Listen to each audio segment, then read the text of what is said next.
Podcast.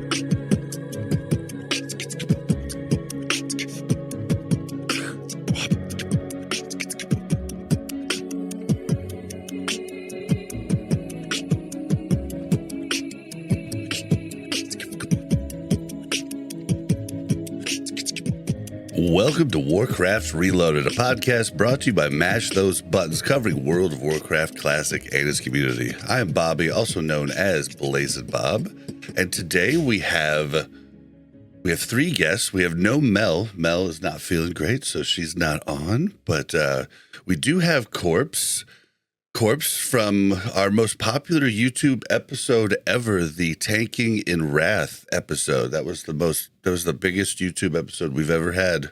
Welcome back to the show, Corpse. Hey, how you doing? Doing good. Oh, and then we have two newbies. We have two first bloods. The first is BlackRe3per. He's a streamer, and he's also in Swamp with me. He's also in the Swamp version of Forward Learners, or they're called Forward Learners on Faralita for Cataclysm too. I'm actually not in that guild. You're not? Really? I'm on the same server, though. Oh, interesting. Decided to go with somebody else, huh? I'd actually been on that server before they started making that guild. So you went back with your old guild? Things have changed. Now I had to find a new guild. Oh. So Okay. I was... Oop, you just muted. Yep. Shock. At the end of Wrath, was still with the same guild. Things happened. Had to find a new guild.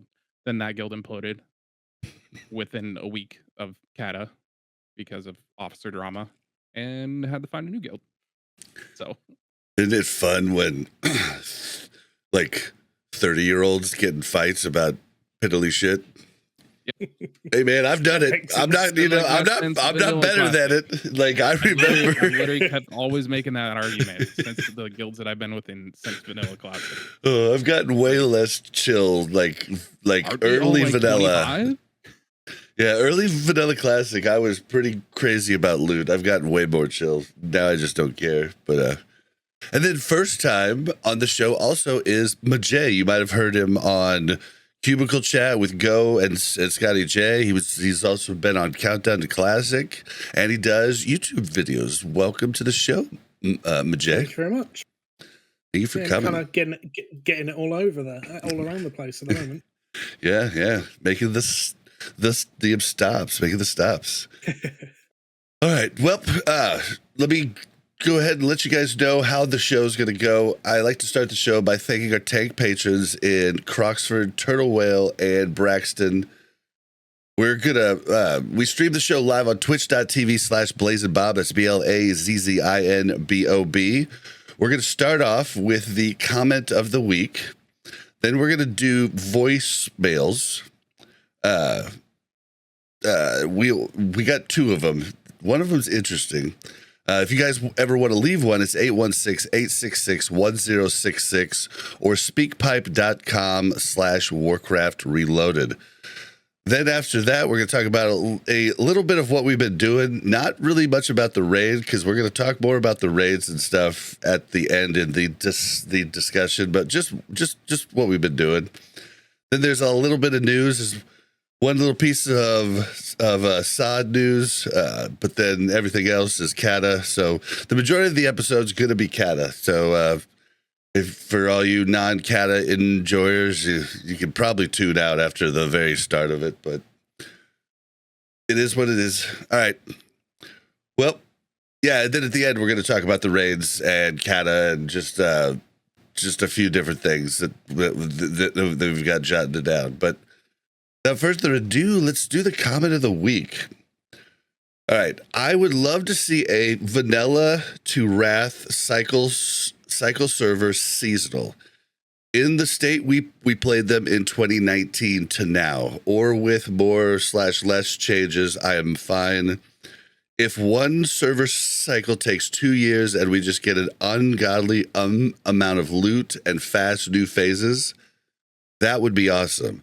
Also, I am fine if they just do fresh vanilla server once in a while. I would I would be into.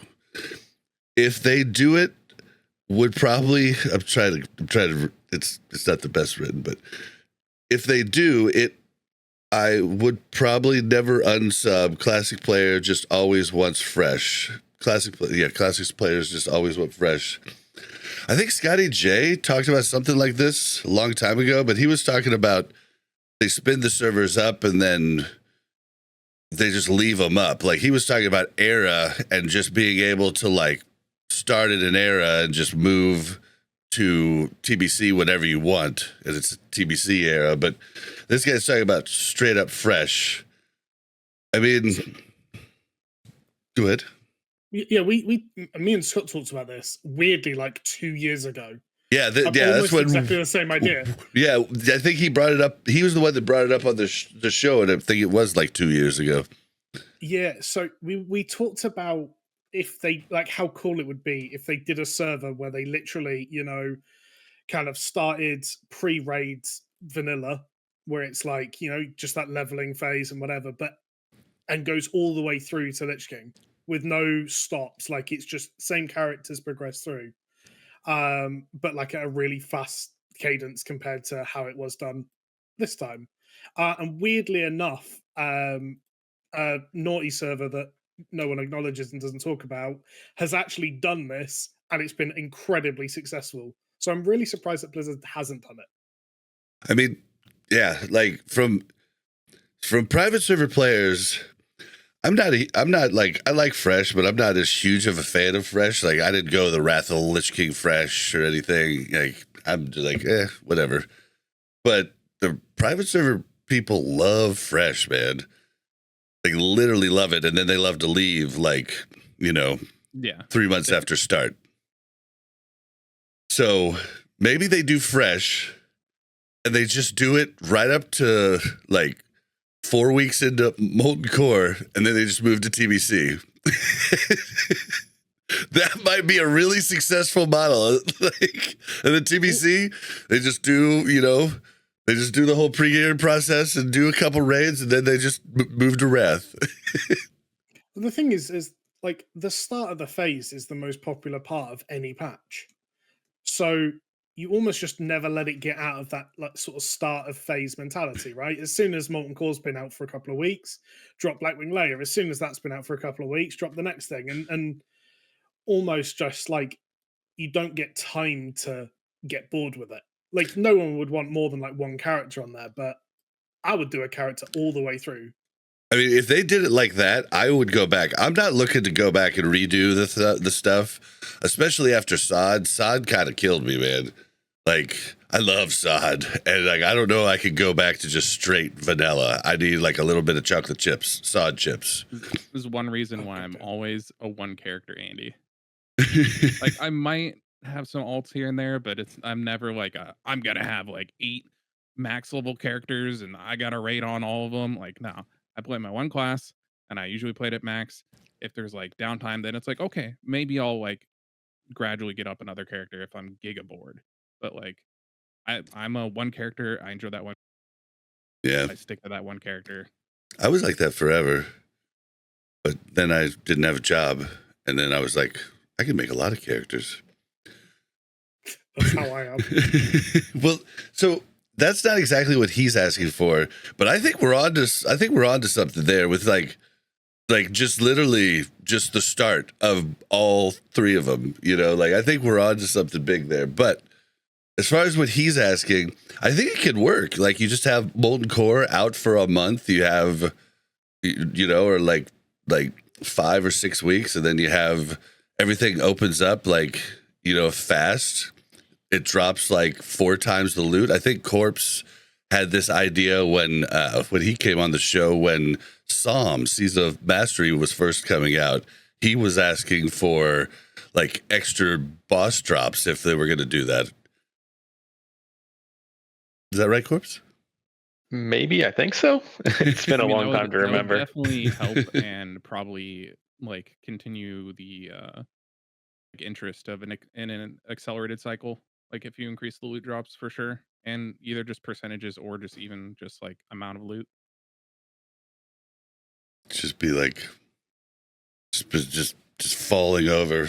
But because instead of 3 months of doing the same content for the loot, you may get that content. May end up getting that loot within a month. Yeah. Which, I mean, if you're expecting that, I can see how that would be fine. Like, I mean, that's why a lot of people, even classic Andes don't really want to go all the way back because it just is pretty slow. It's a commitment to work up. So probably like speeding up the leveling process would be a good call. I mean, private servers have done all of this stuff though, and it's been successful. So I don't know. Blizzard could do it. I mean, we don't know what they're gonna do. There's so much classic out. It would just be another thing splitting everybody up. That's definitely something It's all about, we have to consider. Yeah, it's definitely all about the timing with it, and they haven't been the best on that. Yeah. Of actually thinking of how is this going to affect our other community that's playing our other game that it's in the same genre. They're getting better, but it's still pretty rough. Yeah, it hasn't been terrible, but definitely giving some time to breathe between these things would do them a bit better, I feel. I don't think we've had anything as bad as the Naxxramas and Shadowlands release. That was probably the worst, and so they're getting better, but it's probably hard, It's probably why I think even Cata came out so released too. Was it that bad? Pretty early Wrath that they dropped that, and my original Wrath guild that I stayed with, we had some people oh, I'm gonna play both, and then they started playing Dragonflight, and then they stopped playing Wrath. You love that, don't you? Yeah. Yeah, I Still not don't the remember. same as Shadowlands and Nax coming out in the same week, I think. I forget exactly. Yeah, it was real close. Again, I think it was around the time of a week or two after Wrath Nax came out. Mm-hmm. Oh, okay. Yeah. Let's drop Dragonlands. Dragonflight, whatever it was. Shadowlands. Well, yeah. the other one later. So it was literally around the same time of Nax release. Vanilla Nax. I don't remember Shadowlands, what it was. Wrath Nax, Dragonflight. But yeah, I don't know. I feel like that's how they hit with Cataclysm. They went, oh look, we have this 1 week window when nothing's happening. Let's try and rush Cata into that. Introduce the beta for War Within. You just have to sub to get in it. Yeah, that annoys the hell out of me. Yep. Yeah. Well, I don't know. I think it would be cool, but I think they got a little too much going on at the moment. I don't know. They would definitely have to consolidate some things. Of do we keep Era or not? Do we keep Sod or not? Era needs I don't know, man. Everybody needs to wake up the next morning and all their gold's gone. Yeah. Or boom, something. That might fix it. The years would always just be the health buff, and then the expansion they'd start doing the stat shrinks. Mm-hmm. You just need to start shrinking people's gold. Oh, you have 125k? Now you have 12.5. Oh man, and then also, oh dang it, I've remembered and forgotten this thing I was gonna say twice now. God, oh, well, there's a fresh right now. It's not a true fresh, but it's fresh. The devs have locked it, and they lock transfers, so you can transfer a geared 60 over, but there was already a couple 60s there. It's not a true fresh, but they're fresh. There's fresh people play. I just saw Graves was playing it, but I'm not doing that. I don't know. Unfortunately, they've already shown that they can't manage fresh servers. Look at Thekel and whatever the other one was. There's the other server that died immediately on EU for Wrath. The fresh servers were dead within 30 days because they just weren't managed at all, and then their solutions caused it to die even quicker and for people to just be able to transfer off. So I won't do a fresh server again. I just don't trust it can be managed properly at the moment. Even the community can't manage it properly. There's already like giga drama from what I'm hearing. Really? Like, oh, if you play with this one guild that's not following the community rules or whatever, Oh, they're like, you're like blacklisted from playing with this other guild. That's how yeah. That's how the community-driven hardcore stuff was done, right? Like, because there was actual guilds on that server, so if you played with any of them, then you were just blacklisted from the add-on and stuff. I don't know about all the drama, but there was, dude, hardcore had some hardcore drama. Like, the drama was just like hardcore. I mean, God, I'm thinking about all the different things, and oh my gosh, so much drama. I'm glad I was never in any of that drama, luckily. Yeah, I was like watching Graves this morning. He was trying to like make a group to run dungeons on his shaman on that server, and like literally couldn't find anyone. Found a tank from the blacklisted guild, formed a group, and then the other two people were like, "Oh, he's in this guild? Well, I don't know. I've just been hearing talk of it's bad, so I'm gonna drop group." And then he like lost half his group again. It's like, there's not that many 60s on that server. Just play with people. Like, what is this? Like, what are these rules? The server's fresh. Like, how do you make it not fresh when it's already like? What are they blacklisting them for? Like, what's the rules they're breaking? I don't know. It's because the guild was active before they locked the server. So the guild was active before it was fresh. That's what I understand. Yeah, but how far did any of those guilds on that server really exactly get? like So I wouldn't really say that they're that much further ahead than the fresh guilds. Oh well, like unless they're coming into these groups with like Nax gear, like okay, then it's like okay. If we want to be really community about this fresh, then yeah, okay, maybe don't play with the people that have Nax gear, but it's like I don't think they have that. They maybe have BWL gear, probably. Well, I don't know, but just in case. Also, if you're gonna take over a server, that's like, why are you excommunicating part of the server? I don't know, man. That's. I'm not involved in it at all. I think it's a little silly, probably too. That's just, to me, that's silly. I mean,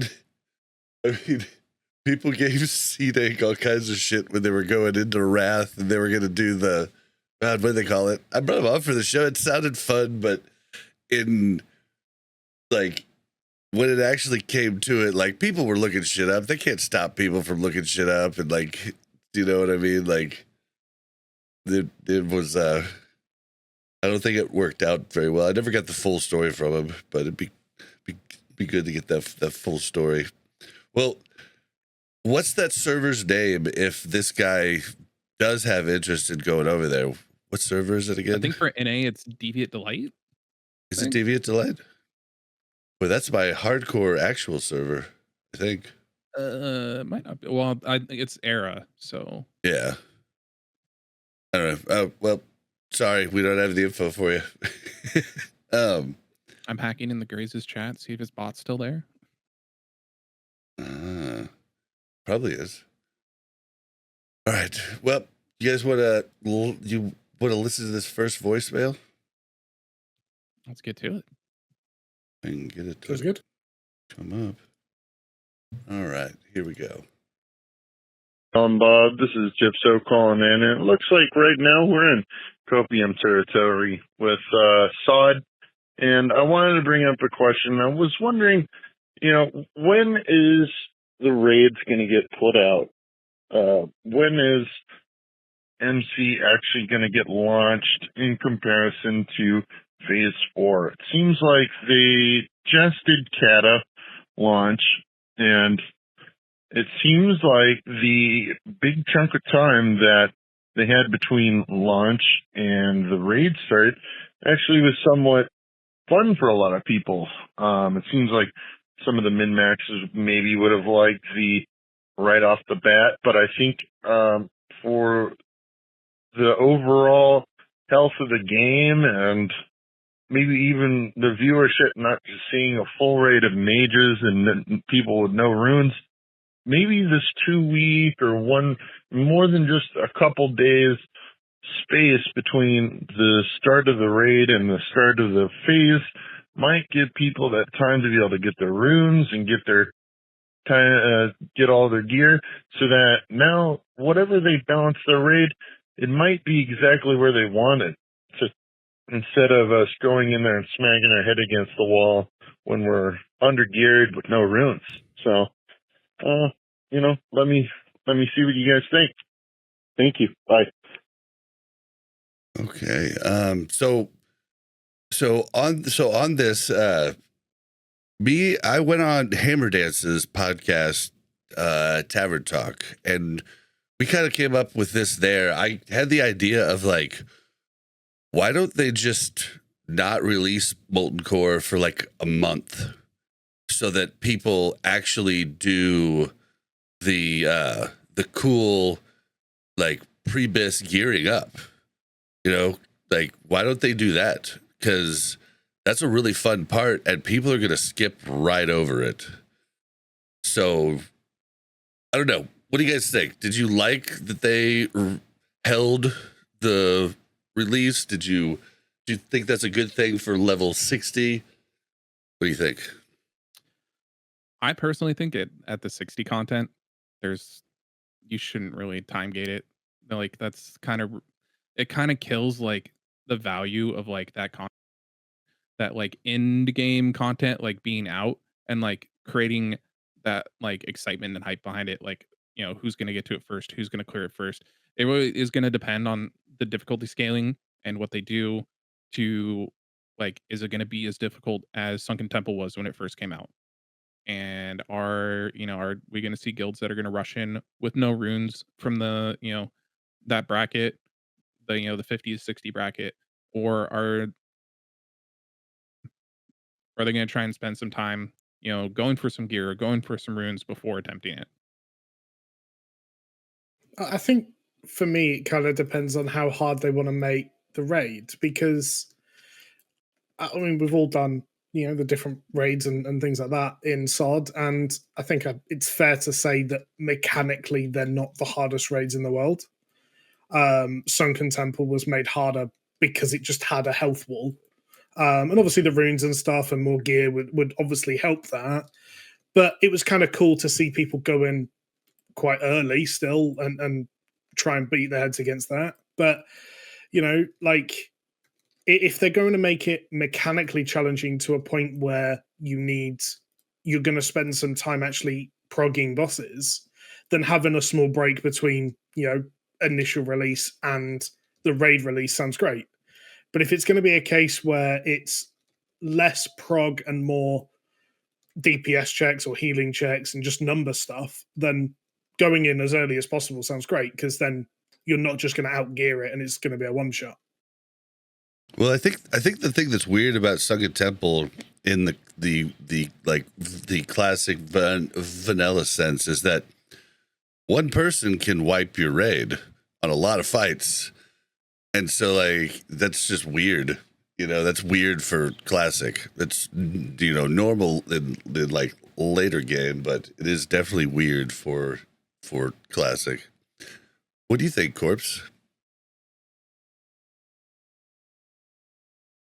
I mean, haven't really paid attention to SOD, so I don't really know, but I kind of do like the pre-bis farming, up to a point, that is. Like, I think the Cata version where raids released, what is it, week 2, is perfectly fine. I know when I've played retail in the past and raids released, I don't know, week 3 or something like that. Good. You can farm out some gear beforehand.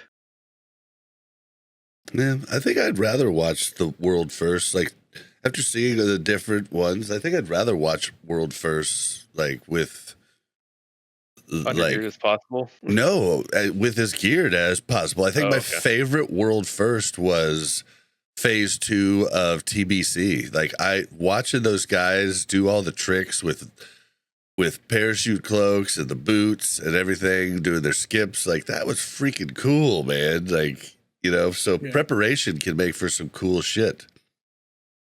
I think 10 days seems to be Blizzard's in between right now, right? Yep. If you go any longer Yeah. than that, then the hardcore guys that wants to get in day one aren't happy. And if you go any shorter than that, the people who, want that The extra casuals time. that Yeah, I couldn't absolutely. get the time off to level up. Yeah, and they have to appease both players. Like, they can't, on player basis, they can't pick one or the other. They've had that argument too many times. 10 days right now seems to be, they've done it in Cata, they've done it in Wrath, they've done it in retail, where, like the heroic raid in retail comes out 10 days after the release, roughly. It's always around that sort of time for the world release.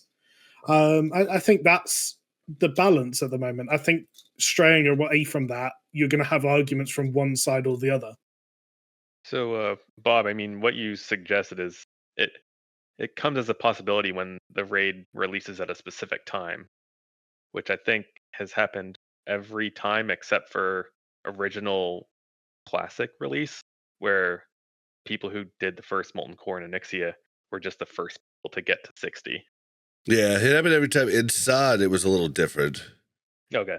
Yeah, SOD, the phase 1 was the one where you could just go right to the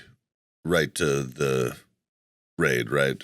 Phase 2, Yeah, where they held for a 50 was second. open immediately.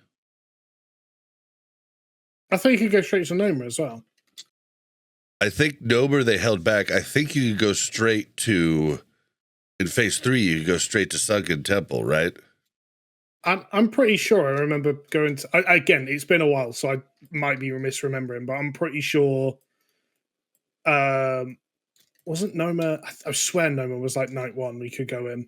Huh. Okay. Maybe I'm definitely not sure on it. If anything get the most, I think Nomer had at least like the week delay. I thought it did. Or no, Nomer, what they did was they had the extended Nomer, right? Yeah.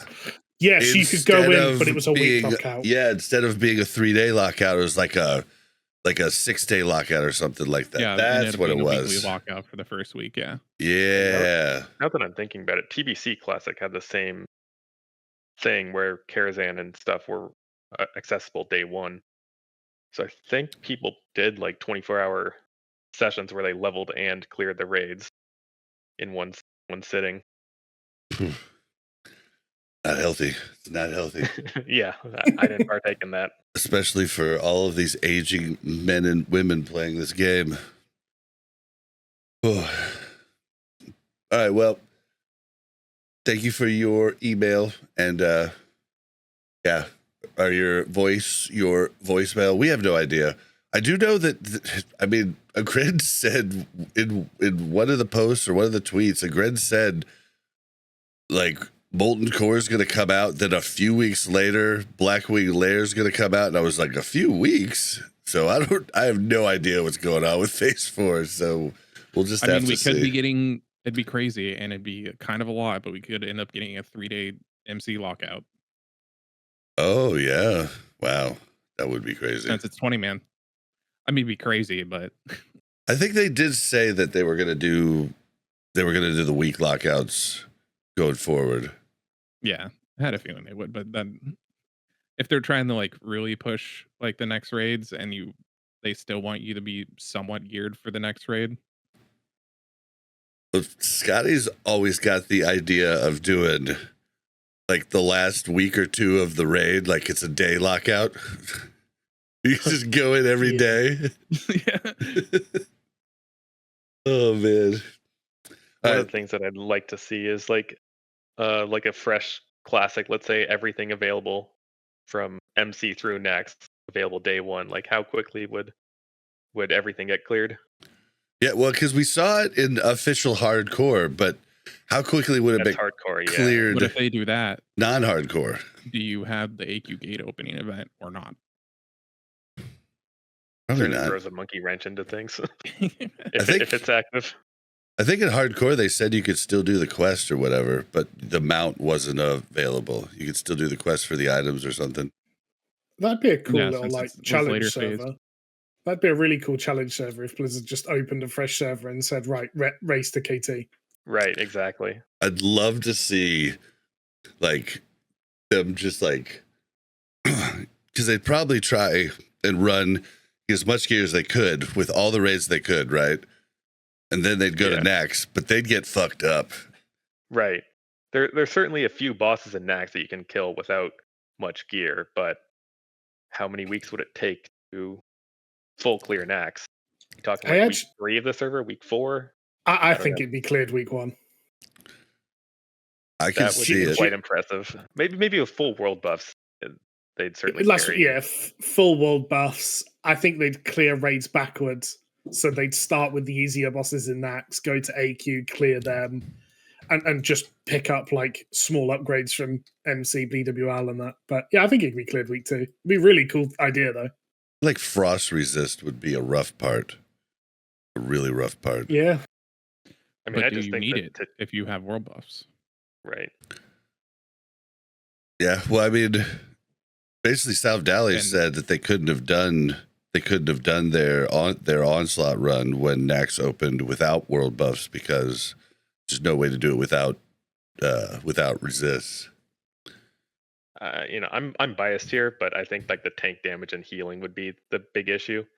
Like Patchwork's Hateful Strikes, I think hit for like 7,500 when you're in Blackwing layer gear, and when tanks and blues have 6k, 7k health, you just can't do Patchwork. It's mathematically impossible at that point.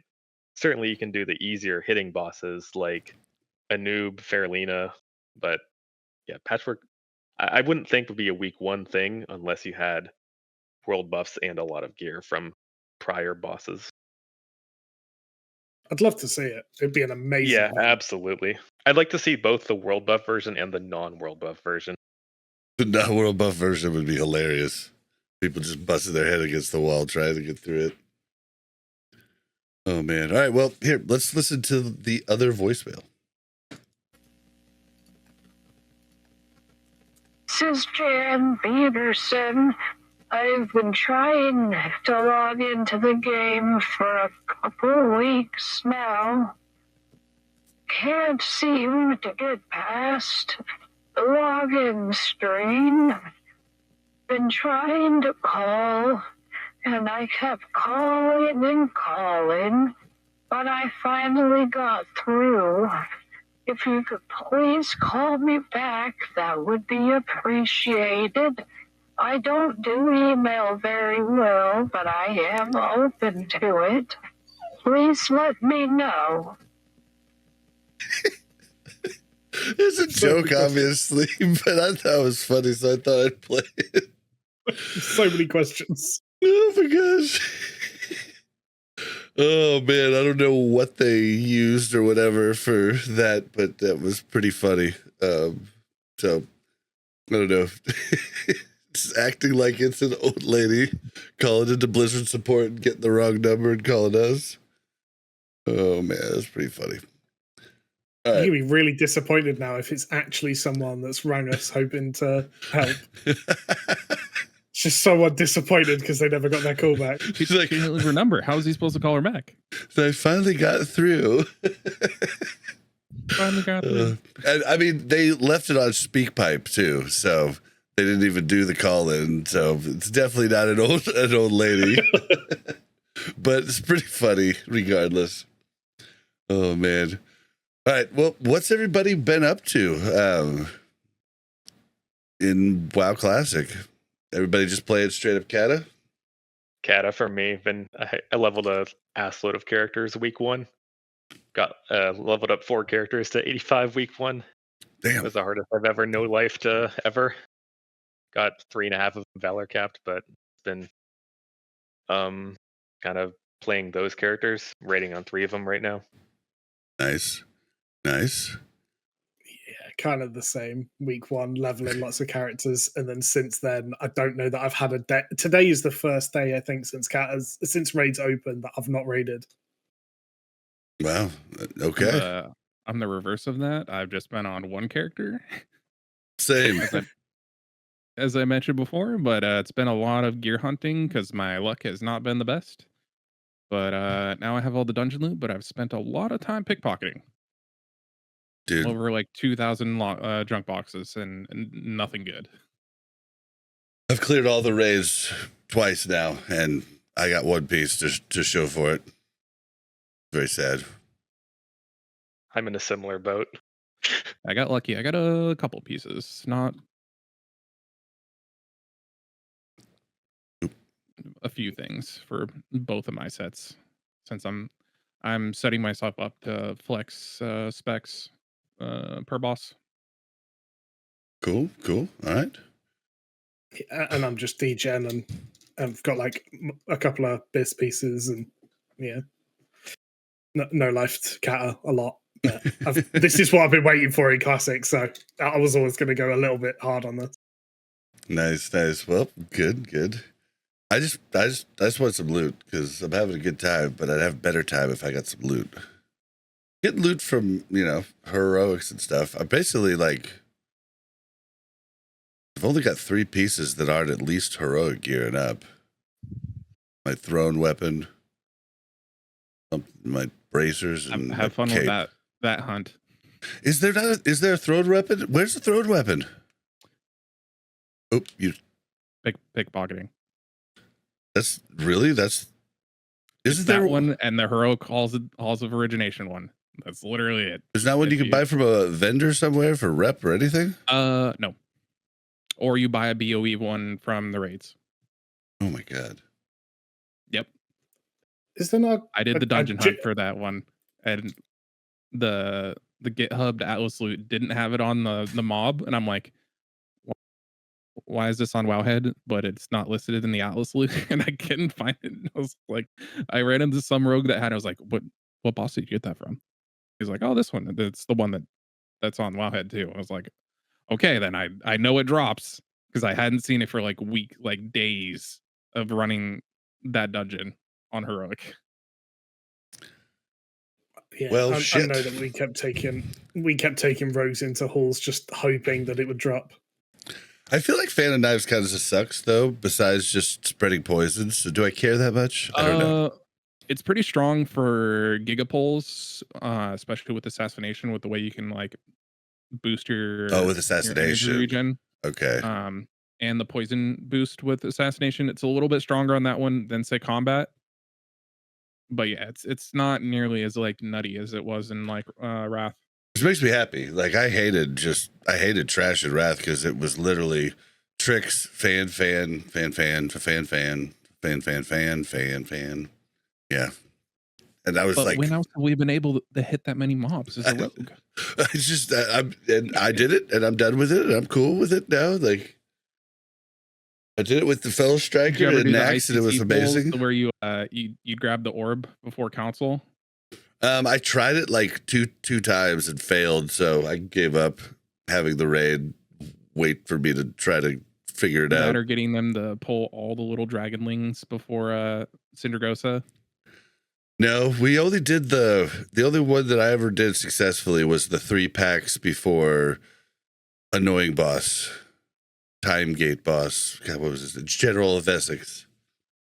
Like the 3 packs there we would pull with a paladin, and then I was able to successfully do that one. And that was fun, but that's why I never wanted Fan to come to Sod, because I just like, dude, no. It's Rogue Blizzard. I don't like it. I don't like it. Yeah, so what I've been doing, I've just been raid logging Sod at the moment. I lead my own raid with another guy on Wednesday nights, and then I am in Bobka's raid with my other tune on Sunday nights, and that's what I'm doing at Sod at the moment. And then Cataclysm, I've just been running heroics, trying to relearn the game because everything is so different. And yeah, just learning a lot, doing the raids, having a good time with raids, man. Like I've only played combat so far, but the rotation feels fun. Like it's fun managing Blade Fury, and like it's not super punishing if you screw it up, but it is punishing, but it's not like super punishing like subtlety is. But yeah, I've been having a good time with that. The raids have been fun. Like I've only done normals, but the normals feel like right about the same like difficulty as Sunken Temple bosses. Like that's what they feel like, except for like Neff. Neff was a little hard to figure out, but once we figured it out, like it was basically Shaka Zulu from he was on the show a few weeks back. He jumped in from my chat to our Discord and coached our off take for just a couple minutes on like how he should kite the mobs, and boom, we dropped it the next poll. So Neff's normal mode difficulty is all in the off tank in the last phase, all of it. Yeah. But yeah, I mean, it's been great. I've been having a blast, like doing the raids, which I didn't think I'd be like. I thought I would enjoy the raids, but I didn't think I'd enjoy them as much as I am enjoying them right now. I don't know if that'll change when we're starting to try to do hard modes, because we just walked in and dumpstered everything week 2. So we're gonna try some hard modes next week, but we really don't want to raid more than one day.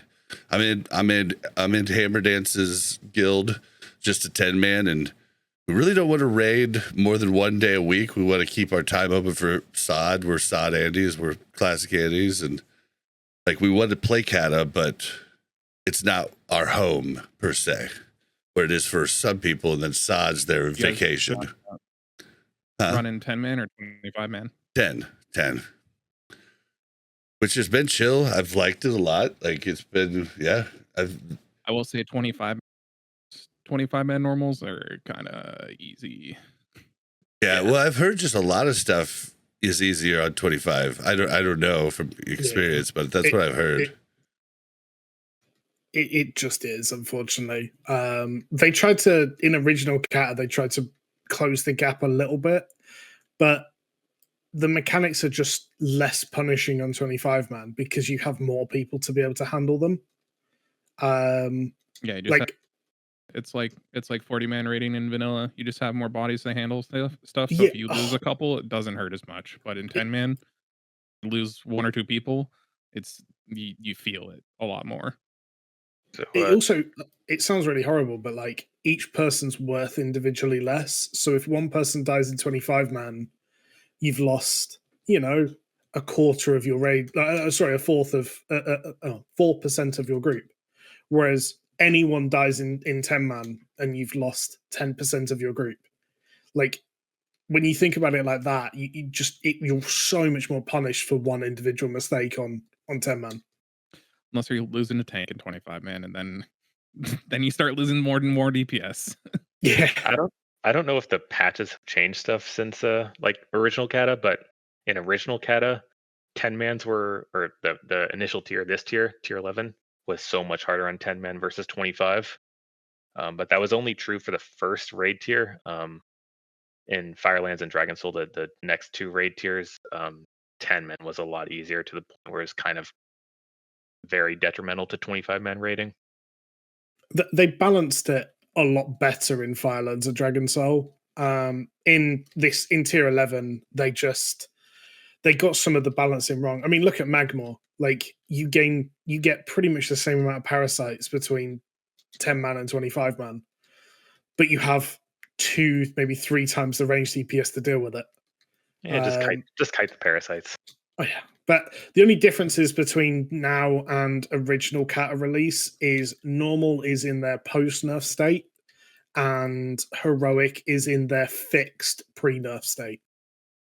Yeah, because they were leaving. I think that's why heroic is so much harder. From what everybody says, it's way harder than normals. But Riggs Gaming in chat asked what's been the most fun for us, like Wrath rating, Cata rating, or Sod rating.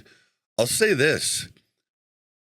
I mean, I've only done normals, but the normals have been probably the most fun rating I've done yet in Cata. Like in Cata, like Cata is probably the most fun rating I've done yet. Like I'm having way more of. I thought I was gonna have a good time rating, but I'm having a blast. But then If we're talking everything else, Sod beats it by a mile. Like everything else, leveling, the world, everything. Like Sod and Vanilla beat out it outright, in my opinion. But the raids are freaking phenomenal. Like I'm just having a blast.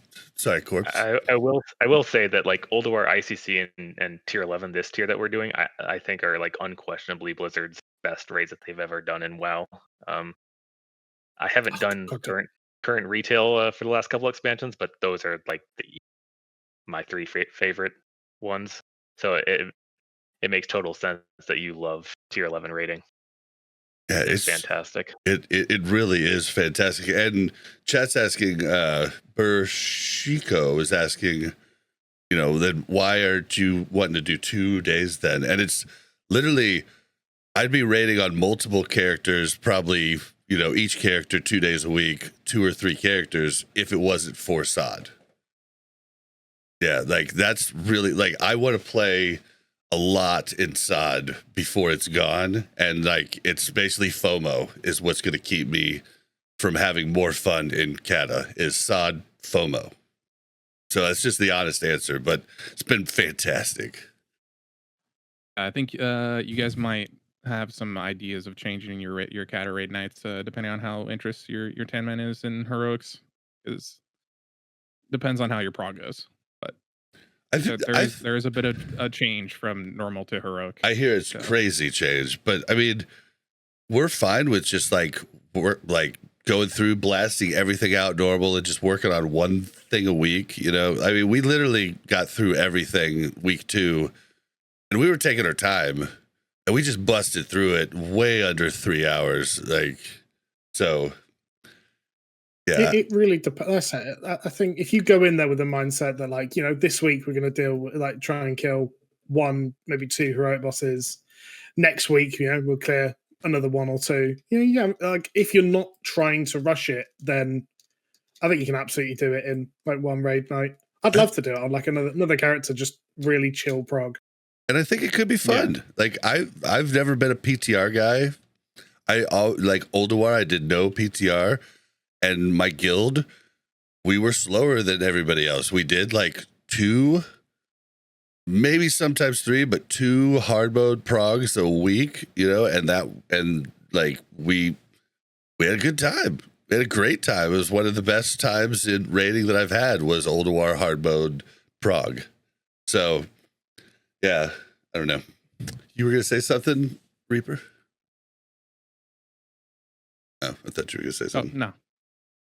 All right, well, let's move into time for the news. All right, so first off in the news, we got a little bit of Season of Discovery news. Agren said PTR inside soon, TM. So I don't know what that means, but supposedly PTR soon.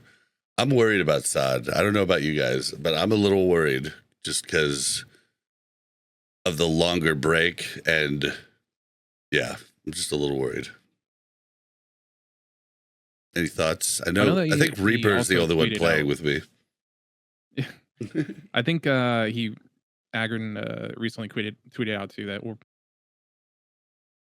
you muted. We're probably getting some information this week.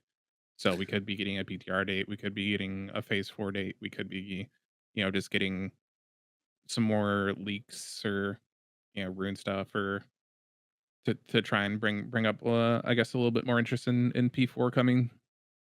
But yeah, biggest thing is they gotta drop some dates if they. But we'll probably still see a bit of resurgence once P4 is out, or at least there's dates and more information out. That's probably the biggest thing right now. Just keeping people kind of away from Sod or away from out of the interest of it right now. Well, I know Scotty J is telling me he's playing Sod right now. He's getting ready for P4. So I'm curious, are either of you other two going to be trying out P4? I'll be. I leveled a character. I did Sunken Temple once. It sounds like you just love Cata, so You're kind of like me with Sod, right? Like it'll be hard for you to pull yourself away from Cata much to do it. Not like I stopped playing Wrath I stopped my Cata prep entirely in Wrath to come and play Sod phase 1. I had so much fun in phase 1. I leveled almost everything. In fact, It was a blast. I think just before phase 2, I managed to get everything, every rune on every character at 25. You know, multiple clears. I was raiding so much, and I loved it. And if they got even a little bit of that kind of magic that phase 1 had back in phase 4, then I'd happily come back and play it. Probably be one character. It's not going to be my main game, but I'd love to. I think at the moment they've got to do something fantastic to bring people back and get a little bit of that kind of phase 1 magic back in. Okay. Corpse, any? And then no intention of playing Sod phase 4. Did you play Sod at all? Did you like play phase 1? I leveled a character to 25 in phase 1, did not do any raiding, then decided I don't want to play on this server. So I rolled on another server, leveled up to 25, realized I don't want to play this game. That's the last time I logged in. Fair. Okay, fair. But yeah, so that's the only Sod news. We will see what happens. I, for one, hope that, it is pretty exciting. So luckily, my biggest hope is no P4 incursions. Yeah. And just bring back value to the dungeons. Yeah, that was, yeah. Or at least if you're going to do something weird like that, tell us so we don't waste a bunch of time. The incursions were fun. Or lose out on a bunch of gold. Yeah, the incursions were fun the first time, and then you're like, wait a second. It was just fun because you're like giving that first character up, your stress is going down, and then like you get done, you're like, wait a second. That wasn't good. It was not good. I did dungeons the whole time in about the same amount of time as people were doing incursions.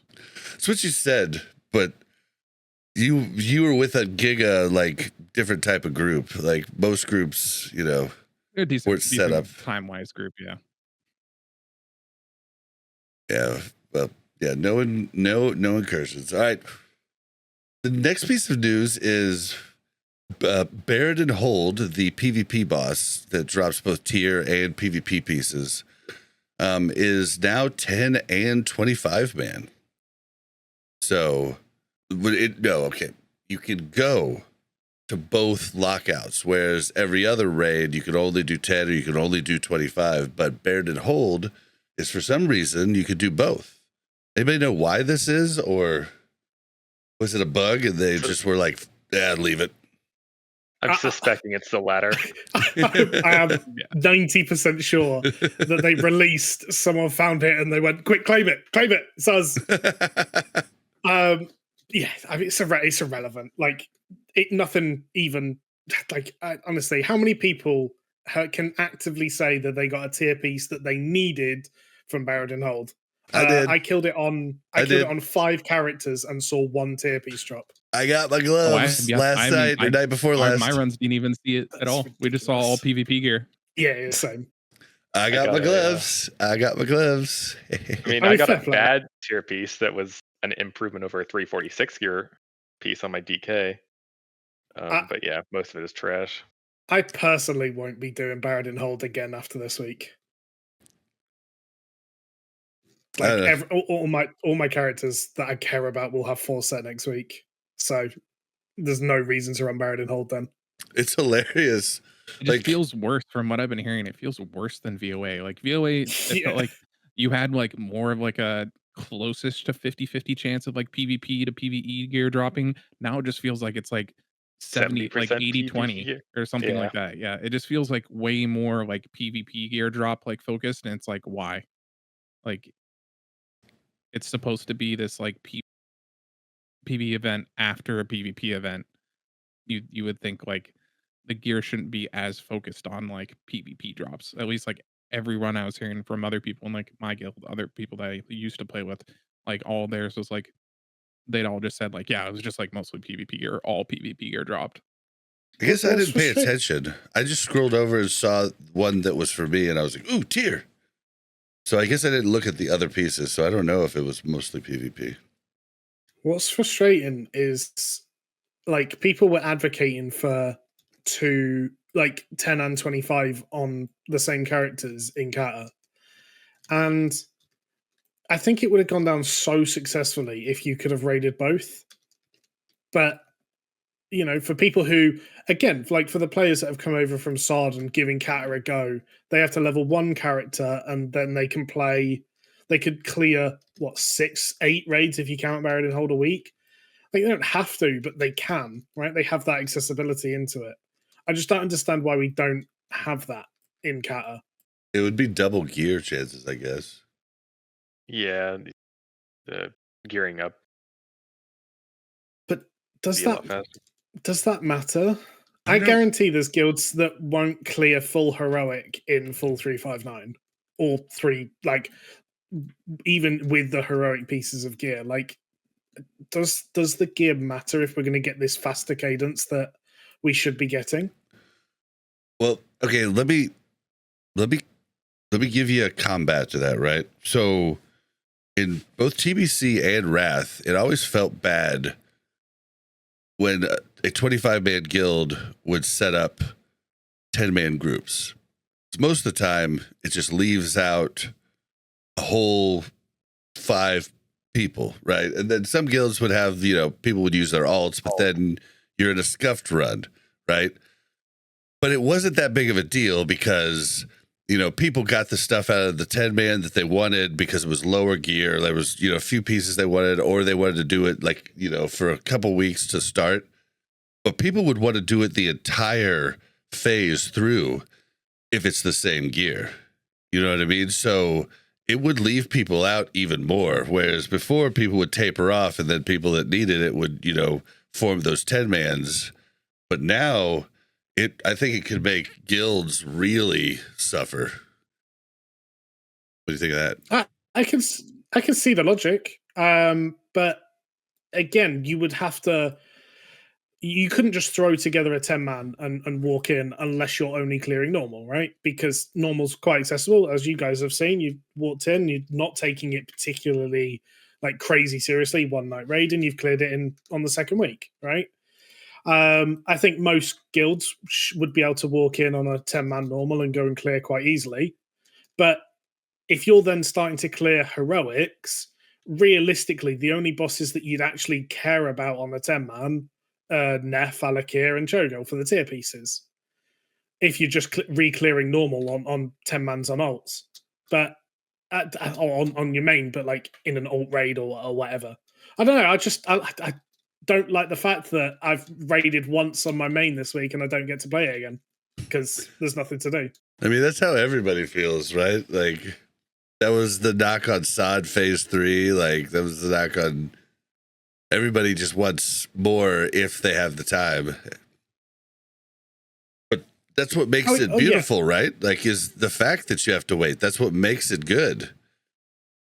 If you think about it subconsciously, that's why it's so good, is because you're like, I gotta wait till next week, and then you're itching to do it. Whereas if you could do it every time.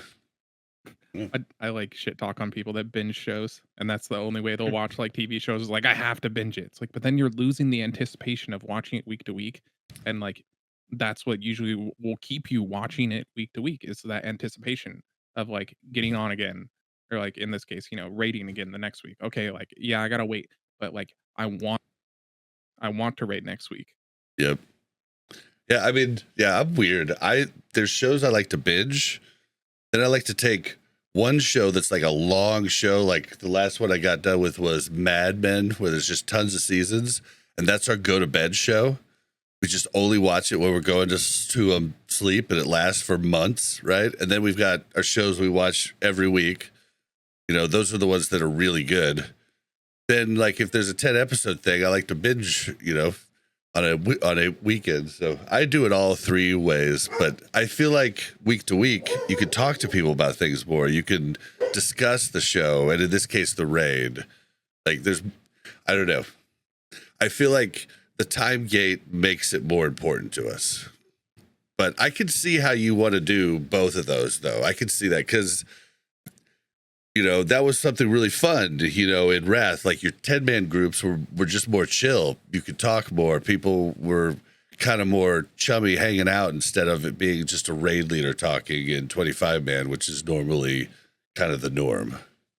Oh, I mean, I'd give you, like, I'll explain where my point of view is coming from. And it's actually something that me and Scott have been talking about today, is that we are probably 5, maybe 10 pulls away from killing Neff heroic, and we'd be 13 out of 13 heroic on 10 man. Don't do it. Don't do it.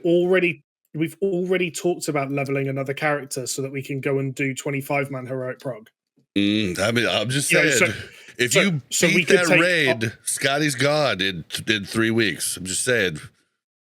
Well, no, that's what I'm saying. I'm keeping him going. He's going to have a whole nother raid group to okay, with. Smart. So the idea is that we would then take our alts into the 10 man, and same group, but our alts into the 10 man, we'd get them a clear and some gear, while our mains, who are now like BIS geared and everything else, would go into a 25 man group and progress.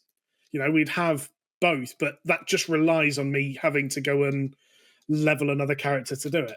And I understand that is absolutely not the norm, and it is a out case, but it's still frustrating that I have to go and level another character, do all their professions just to be able to raid.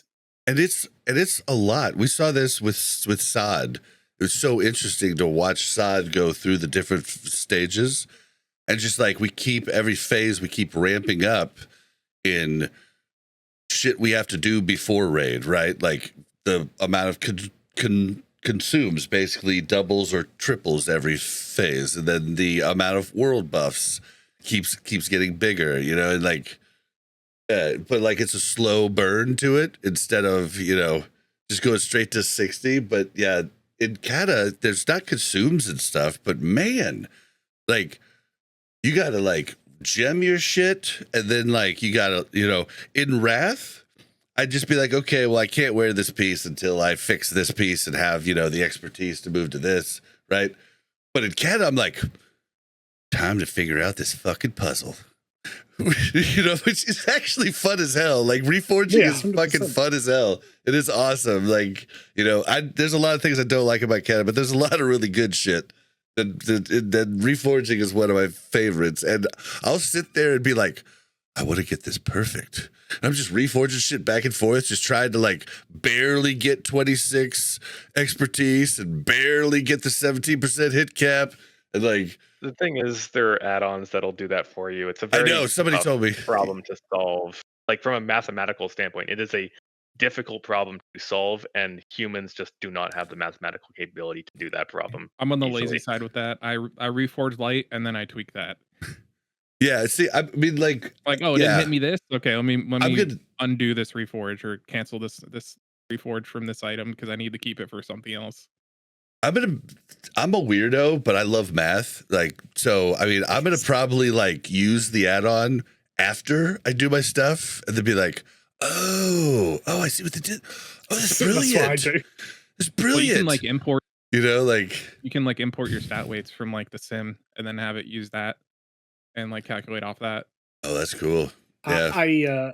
I literally after this week of gearing, I went to WoW Sims and sat there for about 3 hours, and I managed to get my chamois to 17.01% hit and 26 exact expertise, as well as then maximizing like the other stats. It was amazing. It feels so good. Screw reforge, like I don't want to use it. See, like that type of stuff is very fun for me. Like I love Final Fantasy VII Rebirth and Remake. Like I love build like for the hard fights, for like the hard mode fights on hard, like you basically have to build a materia set for your group, and your group, like the different people have different things, so you like build it out specifically to beat that boss. And I really like that type of preparation and stuff. So the reforging stuff has been really fun.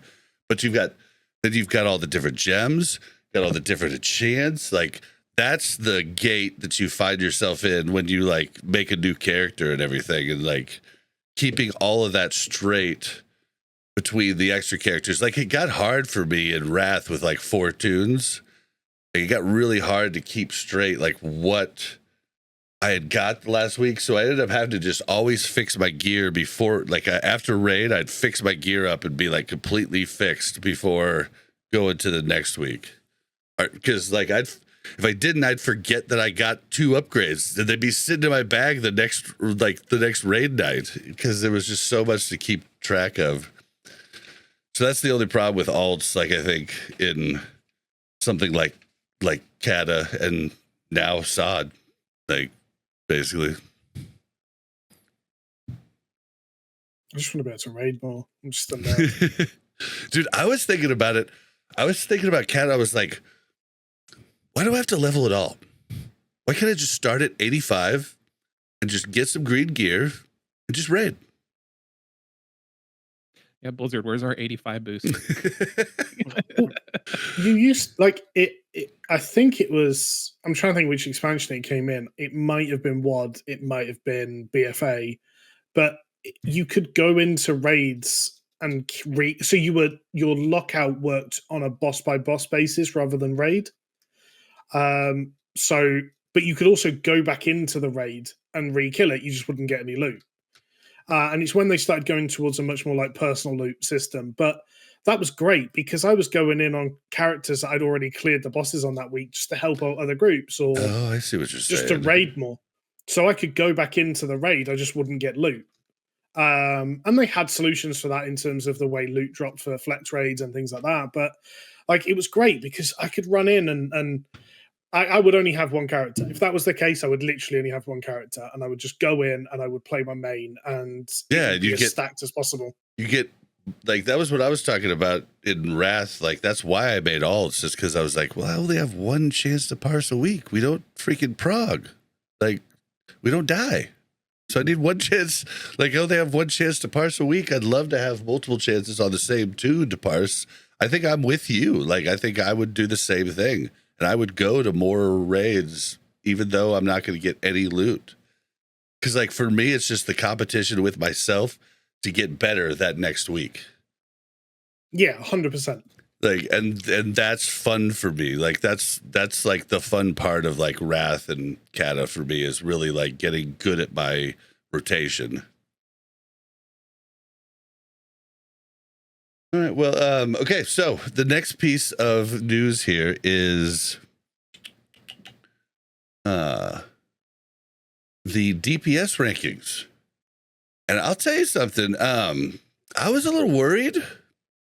Like I'd heard from everybody for so long that Rogue was dog shit in Cata because of the patch we were on, yada, yada, yada. I was like, well, I remember being pretty good, Cata phase 1, but that would have been the first patch. And then I said, fuck it, I want to play what I want to play, so I'm going to play Rogue anyhow. And Rogue's number 2 here after this first week on the DPS charts here at the 95th percentile. What do you guys think of that? Yeah, that's what I had been hearing is like combat was like not as good and it was going to be like assassination was going to be the play for P1. And yeah, it doesn't seem to be the case. It either seems, you stay mainly combat or you can, Ooh, you cut out the last part. or you can flex to like assassination per boss. Yeah, if I get some drops, I'll flex, but like I'm fine with combat right now. I'm having a blast. Yeah, I've heard that. Again, I haven't looked into it too much, but like the Rogue combat rotation got like theory crafted to high hell just before the raids came out, and they've changed things to make it like super optimal and stuff. Well, I don't know if that's something you've been following, but I've not. I remember at the start of Cata, like I was getting into raids easy as pie because it like combat was so good, and it's just certain fights it's absolutely absurd good, like way above and beyond what any other class could do. Anything with 2 to 3 mobs, like they just destroy. The only issue that rogues have right now is unholy DKs, in that they bring similar buffs. Assassination and unholy bring similar buffs to a raid, but unholy just brings a whole lot more damage.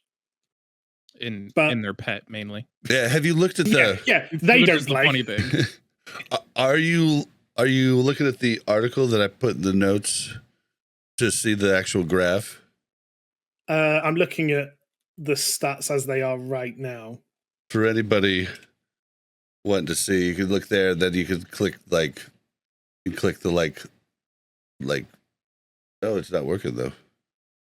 When I go to look at the current stats. And hold on, maybe this. Nope. All right. Well, their link isn't working. I'll post. This is what I'm looking at the moment, which is 25-man normal and heroic. Oh, that's normal at the moment. Heroic is this one. Heroic's the second link. But that is the raid stats 95 percentile this week. Oh, you know what? Sorry, this week and last week.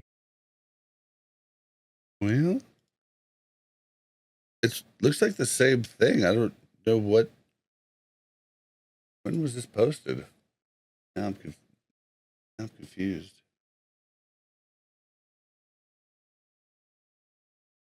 Yeah, this was just posted 3 days ago.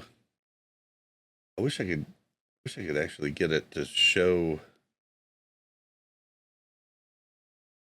It's like Combat Rogue is fifth at the moment. If you take 25-man heroic, 95%, 95th percentile, which is actually a lot higher than I thought it was doing. They're second though on the list that I was looking at. I think that was overall. Is it just bosses? It was just bosses.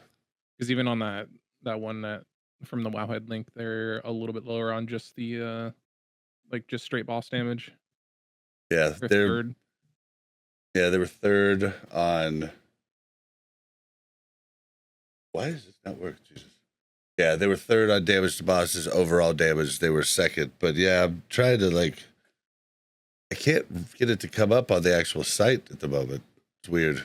Oh well, but either way, they're not dog shit like everybody was saying, and I would assume that they're only going to get better over casters as we go. Yeah, if you go to damage to bosses, they're fourth on the 9.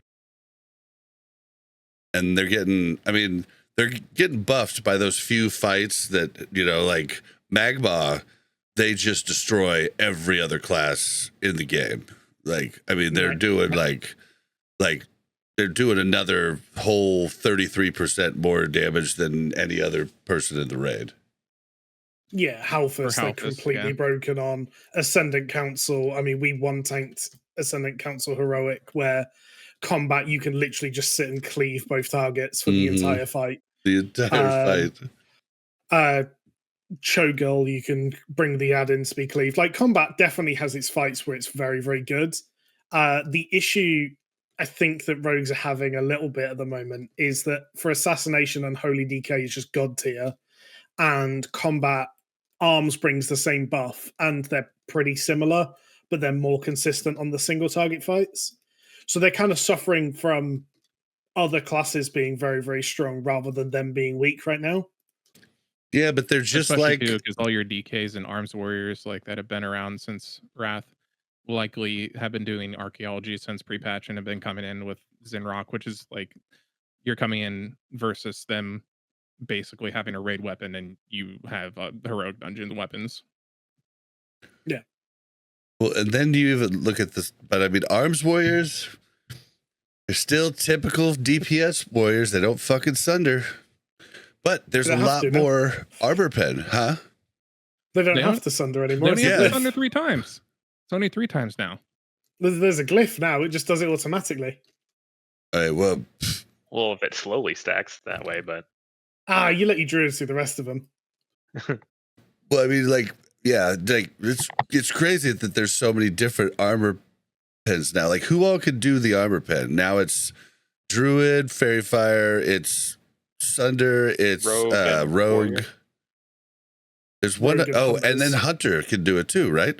Oh, I'm pretty sure Hunter has to be Beastmaster to bring Sunder, and it's just never worth bringing. Okay. If you're ever making your Hunter go Beastmaster, then just replace them with a warrior or whatever. It is so much worse to just bring bring a BM Hunter. Okay. And then Okay. there's some weird stuff where if you're feral, you get the 3 stacks of Fairy Fire with a single Fairy Fire cast, whereas Mm, a non-feral druid would need to cast it 3 times. yeah. Interesting. So yeah. So like, well, we'll talk about that.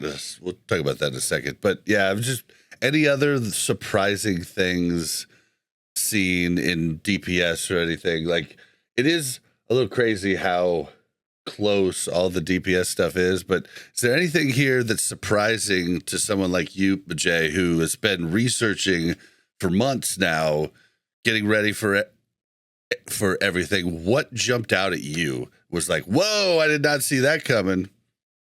Believe it or not, Unholy DK, because they were good when we've done this on private servers, but they've had a change on live that isn't represented on private servers, in that your gargoyle works slightly differently now. It's capped on haste. So I'm still surprised by just how much damage they're doing compared to everyone else. I'm also a little bit surprised by Affliction Warlocks, because everyone rants and raves about how demo is just insane, and if you play demo correctly and you get your mastery snapshots and all this stuff, it is very good. But I'm kind of surprised to see Affliction still like competing and beating it on certain fights as well. I'm also just really happy the enhancements playable and not awful.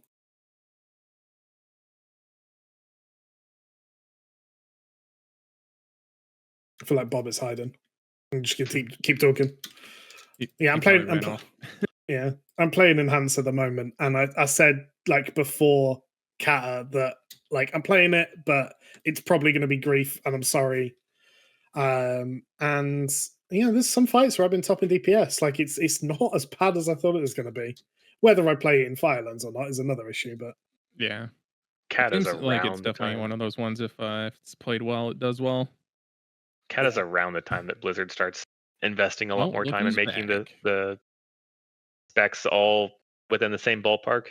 Certainly not like vanilla, where certain DPS specs were tripling others. yeah, I'm so happy about it. Like, because you can play like I'm leveling a warlock, don't like demo. Afflictions just I have to pay a little bit more attention than normal. So I've started playing Destro, and it's fun. Like, it's such a simple spec, but it's good. It does DPS. I'm not like massively behind other people. I've seen Scott, he started playing his Feral Druid recently, and he pumps some numbers despite the fact that, according to Warcraft logs, they're probably one of the worst DPS at the moment. And but he still pumps numbers. Like, he's not It's a world frost mages. behind. All right, we just don't talk about them. They're a PvP spec. Oh man, yeah. So yeah, I think like there's something to be said for it to be that close, and I know a lot of people like it. I'm maybe one of the weirdos that thinks like like having like I don't like how much warriors are in front of everybody in vanilla. Like I don't like it that disparate, like that different, but. I like, you bring utility and stuff, you do less damage. I like that type of thing. I'm not a huge fan of homogenization and everybody, does the same damage, but it seems to be the only way to keep people kind of going, because like nobody, there's very few personality types that are like, I just want to come to be helpful, I would argue right now is probably the best balance that you're ever going to get for that. Like, Arms Warriors, they bring a raid buff. It's not the same raid buff that everyone else brings. They can switch and taunt a mob if they need to. I'll talk about Enhance. Yeah. Like, I've literally been doing it this week, where there's some fights like Sinestra Heroic, I'm dropping Healing Rain on cooldown, right? Because I can bring that utility. I'm losing a little bit of damage for it, but I'm bringing that kind of hybrid role. Whilst all the DPS specs are also within touching distance of each other. I think that's awesome. Like, yeah. I think right now is the most balance that WoW gets. Okay. I really like, there's on a fight by fight basis, I would like to see different specs shine, where Like obviously Classic is horrible just because warriors are on top every fight. Mm, So that's one thing that's certainly good about that's what current balancing. that's what I've been asking for in Sod too. I've been asking to like make this one boss very weak to Frost, make this one boss very weak to Shadow, make the, like let people Maybe we just shine get in our different rage ways. Normalization for warriors. Let Huh? them feel the pain. We get the rage normalization. And it's not so much the like element vulnerabilities, but more mechanics. Here's a boss where you multi-dot, Ascendant Council. Here's a single target boss like a Tremedies. Here's a massive AoE fest, just like Halphus or some parts of Maloriak. Those types of mechanical differences make certain specs shine over others. I mean, talking of rogue, like, and how the mechanics have worked in Cata, like, our rogue was combat for Halphus, combat for Magmor, sub for Dragons and Conclave, and then assassination for a load of the other fights to bring the buff. Like, they played everything. And as Sounds annoying like a as it is for badass. them, and as annoying as it is for them to go and reforge after every single boss kill, it's, they were just strong on different fights as different specs. So it was great for them to like actually get that whole.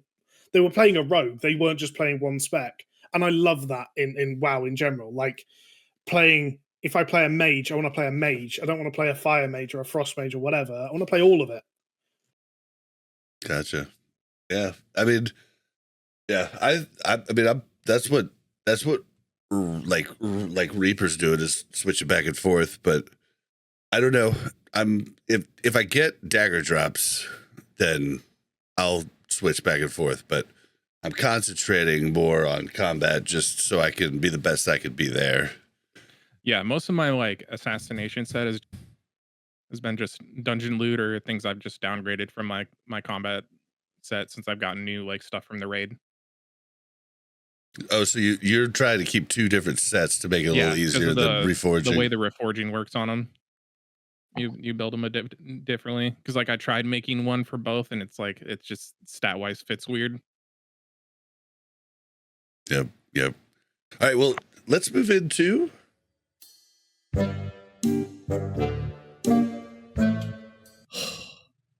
Bobby, we need to have a talk about this World of Warcraft Classic. Do I look like I know what a WoW token is?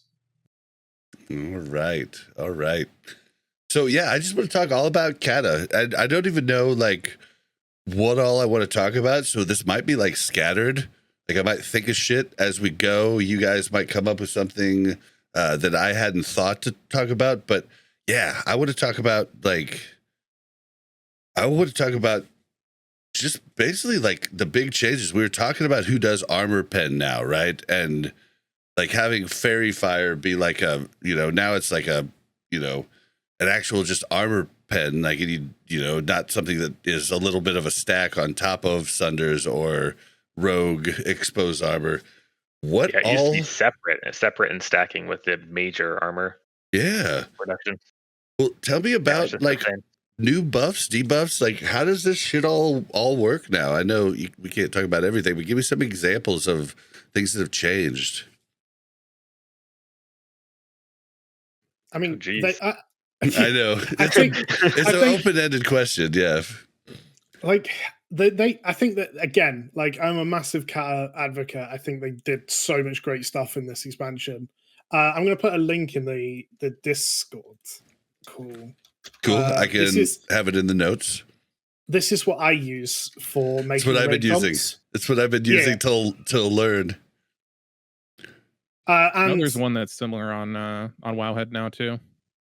Oh, is that okay? I just haven't seen it. I've been using this site has existed for forever. So it's always been the site I've come to. Yeah, for everybody listening at home, if you don't want to go into the show notes, it's wowraidcomp.com/Cata. And I'm assuming if you just go to wowraidcomp.com, you'll get all of them. There's one pretty similar to this, at least with like in relation to like debuffs and buffs on Wowhead now.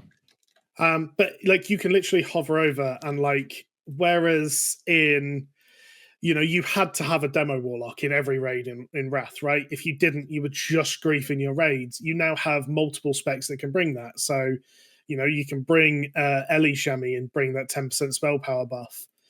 Hunters, as grief as BM is, and there's a time and a place for it, they individually bring almost every single buff in the game via their pet. So they can bring, crit, they can bring Sunder, they can bring the 4% physical debuff. And that's awesome in that you just have someone that's that flexible in terms of buffs and raid comps.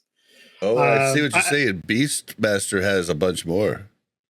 Yeah, yes. It's like one per pet, so they can go tame a Ravager to do one buff, a cat to do another, etc. So they have to pick one, basically. Cool. So Hunter itself brings Trank Shot. Like, they don't bring anything else really to the raid in terms of raid buffs. But if you take a Hunter Rogue brings pet, that too. Yeah. Shiv. Rogue also Shiv, you don't even have to do the poison now. Shiv just gets rid of an enrage effect. Sorry, I'm trying to pump rogues up. But rogues also bring other buffs, right? Hunter literally doesn't bring any other buff except Trank Shot until you add their pets in, and then all of a sudden they bring stamina, 5% crit, bloodlust. Like, literally, like, how awesome is that you could bring a Hunter and get bloodlust? Roar of Courage, which is the Horn of Winter buff, Battle Shout buff. So they're just so you like bring so much utility. Again, like rogues bring tricks, trank, and then like one other buff per spec. I don't know what sub brings actually. Is tricks really worth it now though? Like, I mean, tanks. Oh god, yes. Sub brings the Mangle debuff and the 5% crit that's like leader of the pack in Rampage. Okay. Tricks is very important. Is it important for the tank, or is it important to just Tricks DPS now? It's important for the tank. Really? Just on pole though. Yeah, because I've only been doing it on pole so far. So a couple of fights where it's like really important. Maloriak is one. There's two strats on Maloriak. There's one that's the really, really boring way that everyone hates, but gets you a kill, of which having a rogue be able to tricks is just so, like a Hunter as well, misdirecting, but like you want both threat buffs. You've got, again, Magmor on the ads where you're just pumping damage into those ads, tricksing them into a tank, make sure that the tank can be hitting the dragon at the head and getting the 100% increased damage as well. Oh, that's a good point. When I do heroic, I'll have to remember that. I'll just keep helping him with, although, I mean, yeah, okay, go ahead. So they'll probably have enough threat, but you're doing 100% increased damage to the head and then obviously blade flurrying that to the ads. If you can throw one trick just before the heads come down, the tank hasn't got to hit that ad at all. He can also be doing damage to the boss with Vengeance. On Halfus, like if our rogue doesn't tricks pretty much on cooldown, he pulls aggro on Halfus or the dragons. Like it's just not manageable otherwise.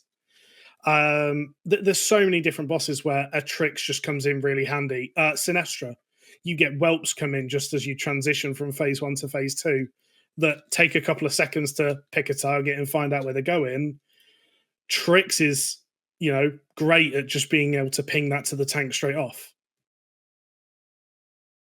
So there's a lot. It's not as useful as it was in Wrath. It was basically needed in where Wrath. It's amazing. Yeah, like whereas now it's a nice to have. Yeah, I mean, all these. I just thought it was hilarious. Like I would go to GDKPs like halfway through Wrath, and like the GDKP runners loved me because I tricksed on every pull. And I like trash pulls. Like these were the like super important ones. Like I tricked in the starter bosses, of course, too. But like I tricked constantly on every pull. And my guild, since I did it from the start, didn't even realize, that I was doing that. Like, you know what I mean? Like they just like, I'm a badass tank. You need that weak aura that shows how much threat you've misdirected just to claim credit. Yeah, it's just like, I mean, I was praised in the GDKPs, and then I was kind of like looked down on in my guild, like Bob doesn't do much, lazy. So funny. It's so funny perception. All right, but yeah, I mean, 10 man is still very rigid in terms of what you can fit into a raid comp, just because there's still a lot of buffs to try and bring. The fact that you can fit every single buff in a 10 man and still play the viable specs, though, is amazing. And then in 25 man, like, you just don't have to worry about it now, which is awesome. Other than like the niche buffs, like the 3% damage buff that just exists on classes that aren't unfortunately great other than Ret Pally. Like Arcane Mage, you won't see many. Beastmaster Hunter, you shouldn't see any. And then a Ret Pally. So like you're almost going to bring one just as a token class just to have that buff. But aside from that, pretty much every buff gets covered comfortably in a 25 man now, which is amazing. Yeah. I mean, it is. It's just like there's so many things that changed. Which is good. Like, I mean, I think these types of buff things are a good change. Like Classic could learn something from these, and SOD has in some senses, like they've given different buffs to different, classes, but like it is nice to have that, like to be able to kind of work around it. Yeah. But yeah, any other, like what threw me off big time, dude, was hanging with my mage friend Casimo the other day.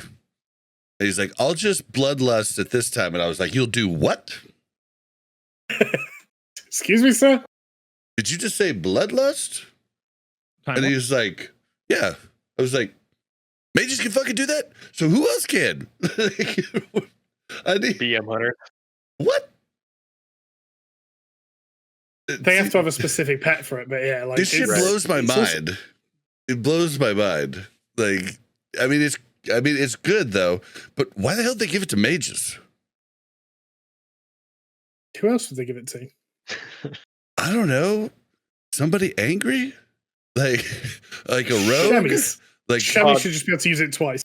Bob, you have to realize they went all through Wrath with shamans having Bloodlust and Arena being fine.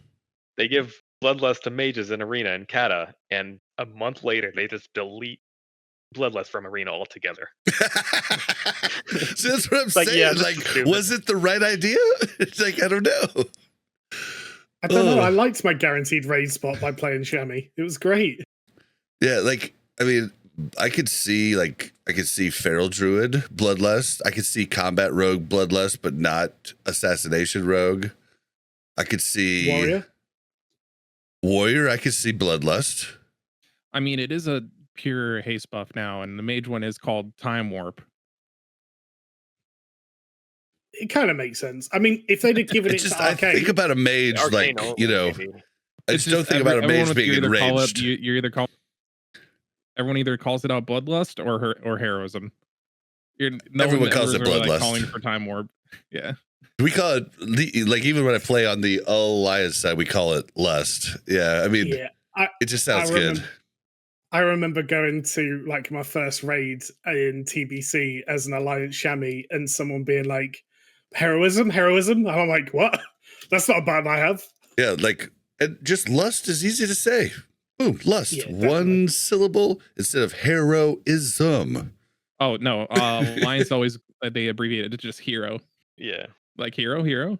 One thing is if you call it for hero while you're playing Horde, you will get made fun of. Whereas the Alliance will not do the same when you call out Lust. Well, I mean, okay, so I guess, like, it was Lust in Warcraft 3. Like, I was, that was one of the first games that I was rated in, like, the top 500 on Battle.net East. Like, so, yeah, that was back when Battle.net was East and West. Remember that shit? And, yeah, so Lust was Lust, and I mained Horde when I played, so Lust is Lust for me. 100%. Oh yeah. So you could just hover right over it and just see. Right. Oh, okay. I was right clicking the names of, like, the specs, the blood and all that, right? But if you just hover over the raid buffs on the right side, This is amazing. Yeah, it's like perfect, except for you don't know which pet gives which raid buff for hunters. That's like the only That is problem. the only thing. Sounds like a hunter problem. Yeah. What's sad is I've been using this site and I've just been throwing, like, I just throw the class in to see what buffs they can do. What fills. And then, like, whereas, like, I could just easily hover over the buff to see. Oh my God, that's so much better. Yeah, so again, like if I ever make a raid comp in Cata, this is what I use. I throw everyone in and then go, we don't have whatever buff, this buff, and then I'll find someone that fits that buff or can respec or whatever. I'm a little sad that I don't know when it's brought in, but I know that one of the rogues I play with quite regularly is desperate for Smoke Bomb to have the damage reduction portion. So it's an actual. So it's an actual. Yeah, I've heard it's really good at mop because of that, right? And is it mop that it comes in? I'm not sure. That's what I heard on some YouTube somewhere. Do not quote me. Sorry, it might have been Legion. It might have been Legion. Okay. Bob, I just linked the in the Wowhead version if you want to take a look at it. Yeah, the comparison. I'll put them both in the show notes for everybody to check out. I'm not gonna lie, the Wowhead one does look cleaner, but I'm just so used to the other one now that I'd feel like I'm betraying it. See, I like the other one. The Wowhead one. The information's more easily visible, whereas like the Wowhead one's a bit more split up, but it's definitely like condensed. Well, yeah. I like how the WoW one. So the other one, if you right click on like blood, for instance, it says Horde of Winter, Icy Touch, Scarlet Fever. I don't know what those do, right? But on the because I don't play DK, but like if you hover over blood over here, it says it actually just tells you 1 strength and agility buff, 1 attack power buff, you know, like physical damage dealt debuff. It kind of like, I don't know. I think you could use both of them. Depends on how you and then at the bottom, I don't know if you noticed it, you can either categorize by just like generalized categories, or you can have them list what exact ability they're bringing. Oh yeah, I see that too. Okay, cool.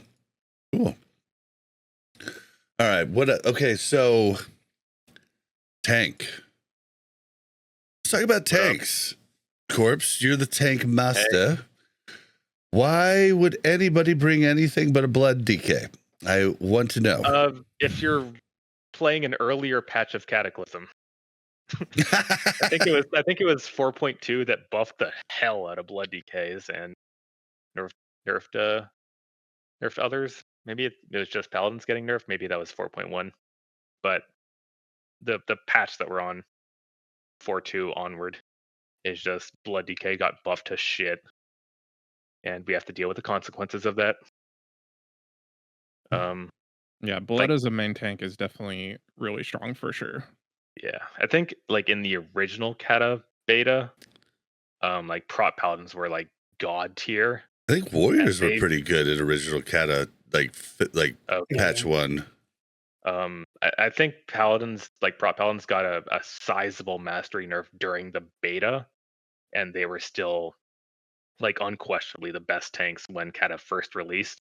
I think it's something like the original prop paladin version was like there was like a 3 multiplier on your mastery.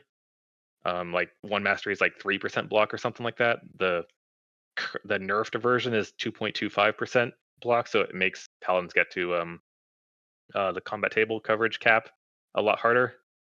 And then the other or 2 other big nerfs, I think they were in 4.1 or 4.2, so it was either right before Firelands or during the middle of tier 11. One thing is that Word of Glory used to not have a cooldown, and now it has a 20-second cooldown. That is a massive nerf. And then the other thing is Holy Shield used to be a passive 10% block value. Now it's an active ability that is 20% block value, but it's only up a maximum of 1/3 of the time.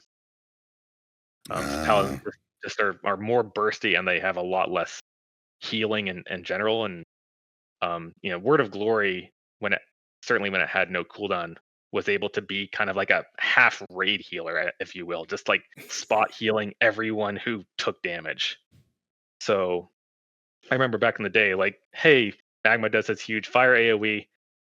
Someone drops to 5% health, everyone else drops to 30% health. I would, as a paladin, just a word of glory that person with 5% health. Now they're at 30% health. You can't do that now very effectively because word of glory has such a prohibitive 20-second cooldown. And you just save it for yourself in oh shit moments or something? Not. You can, but it's just like the fact that you can't use it you were using it maybe every 6 seconds beforehand, or 8, whereas now you're limited to only able to cast it every 20 is a huge nerf.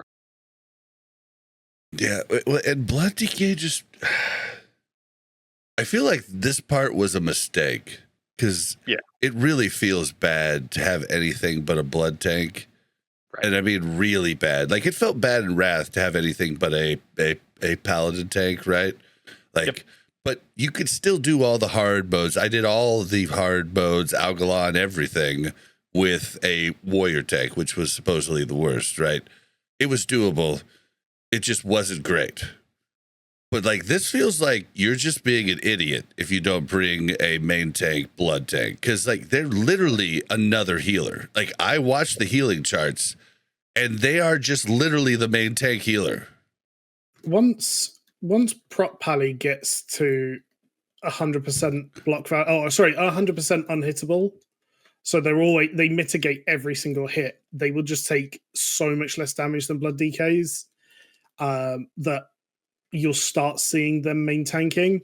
But as it is at the moment, you need pretty much full heroic tier 11 gear to hit it. From what I remember back in the day, my paladin was at half 359, half 372 gear.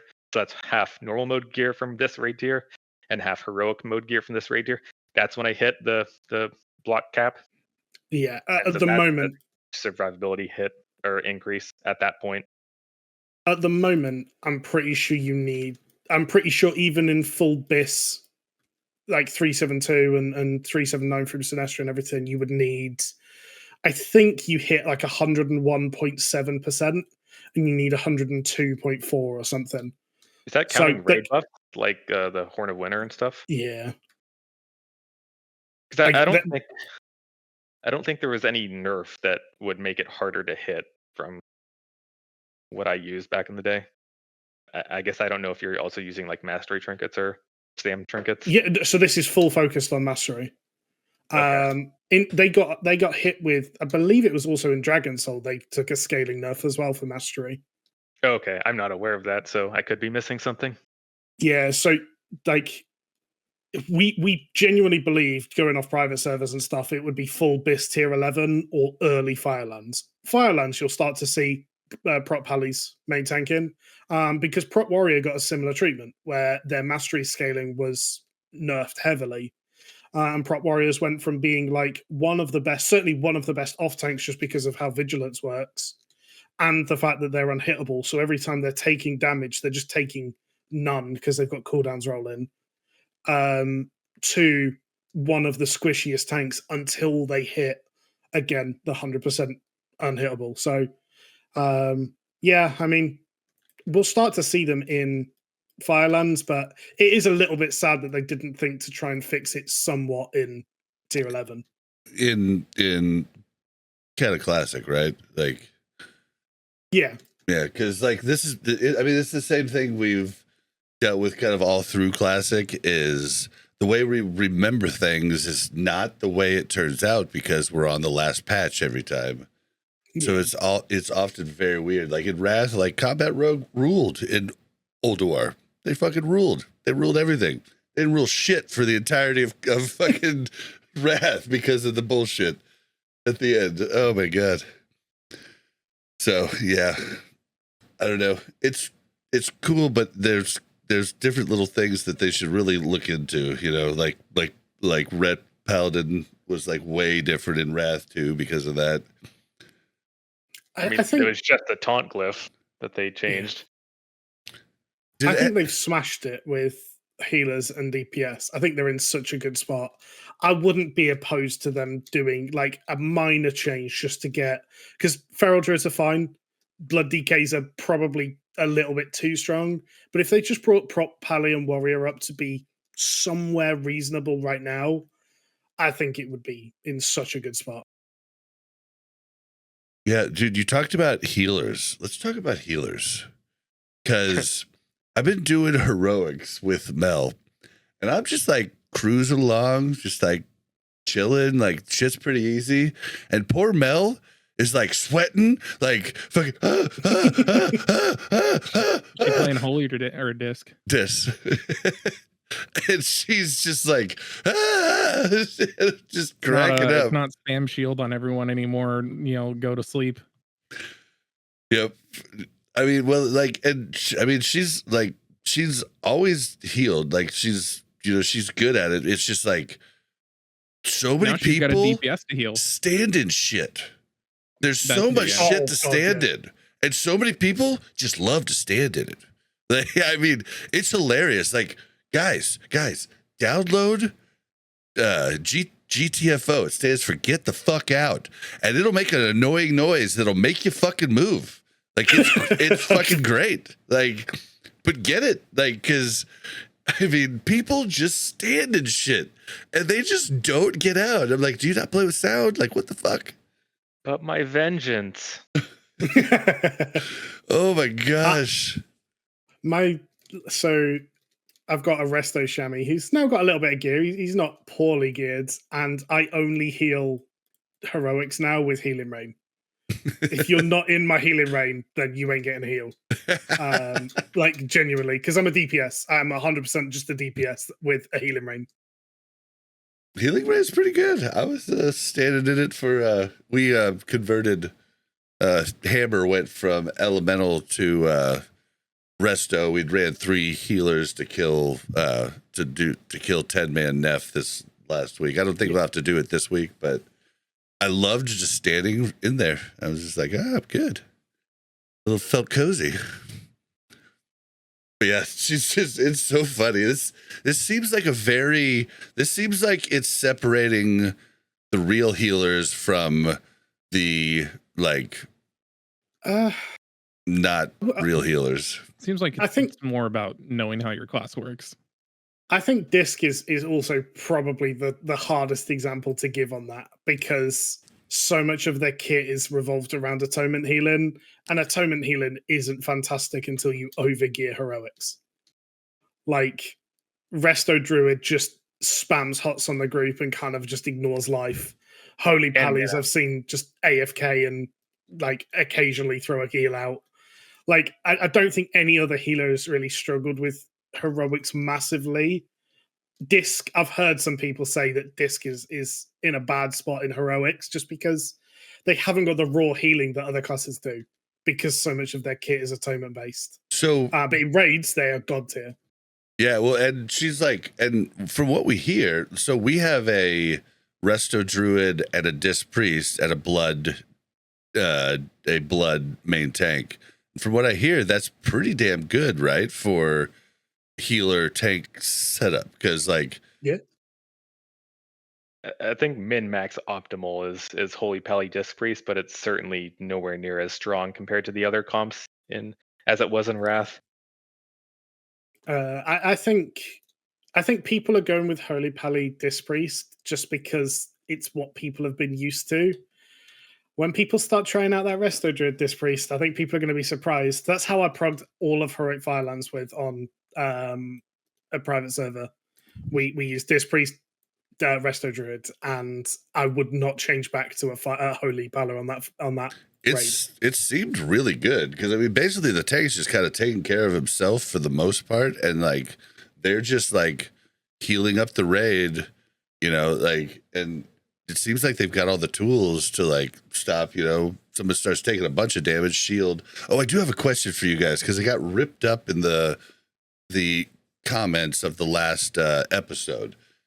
So here, guys, when I quit Cataclysm to go to Star Wars The Old Republic, take a shot.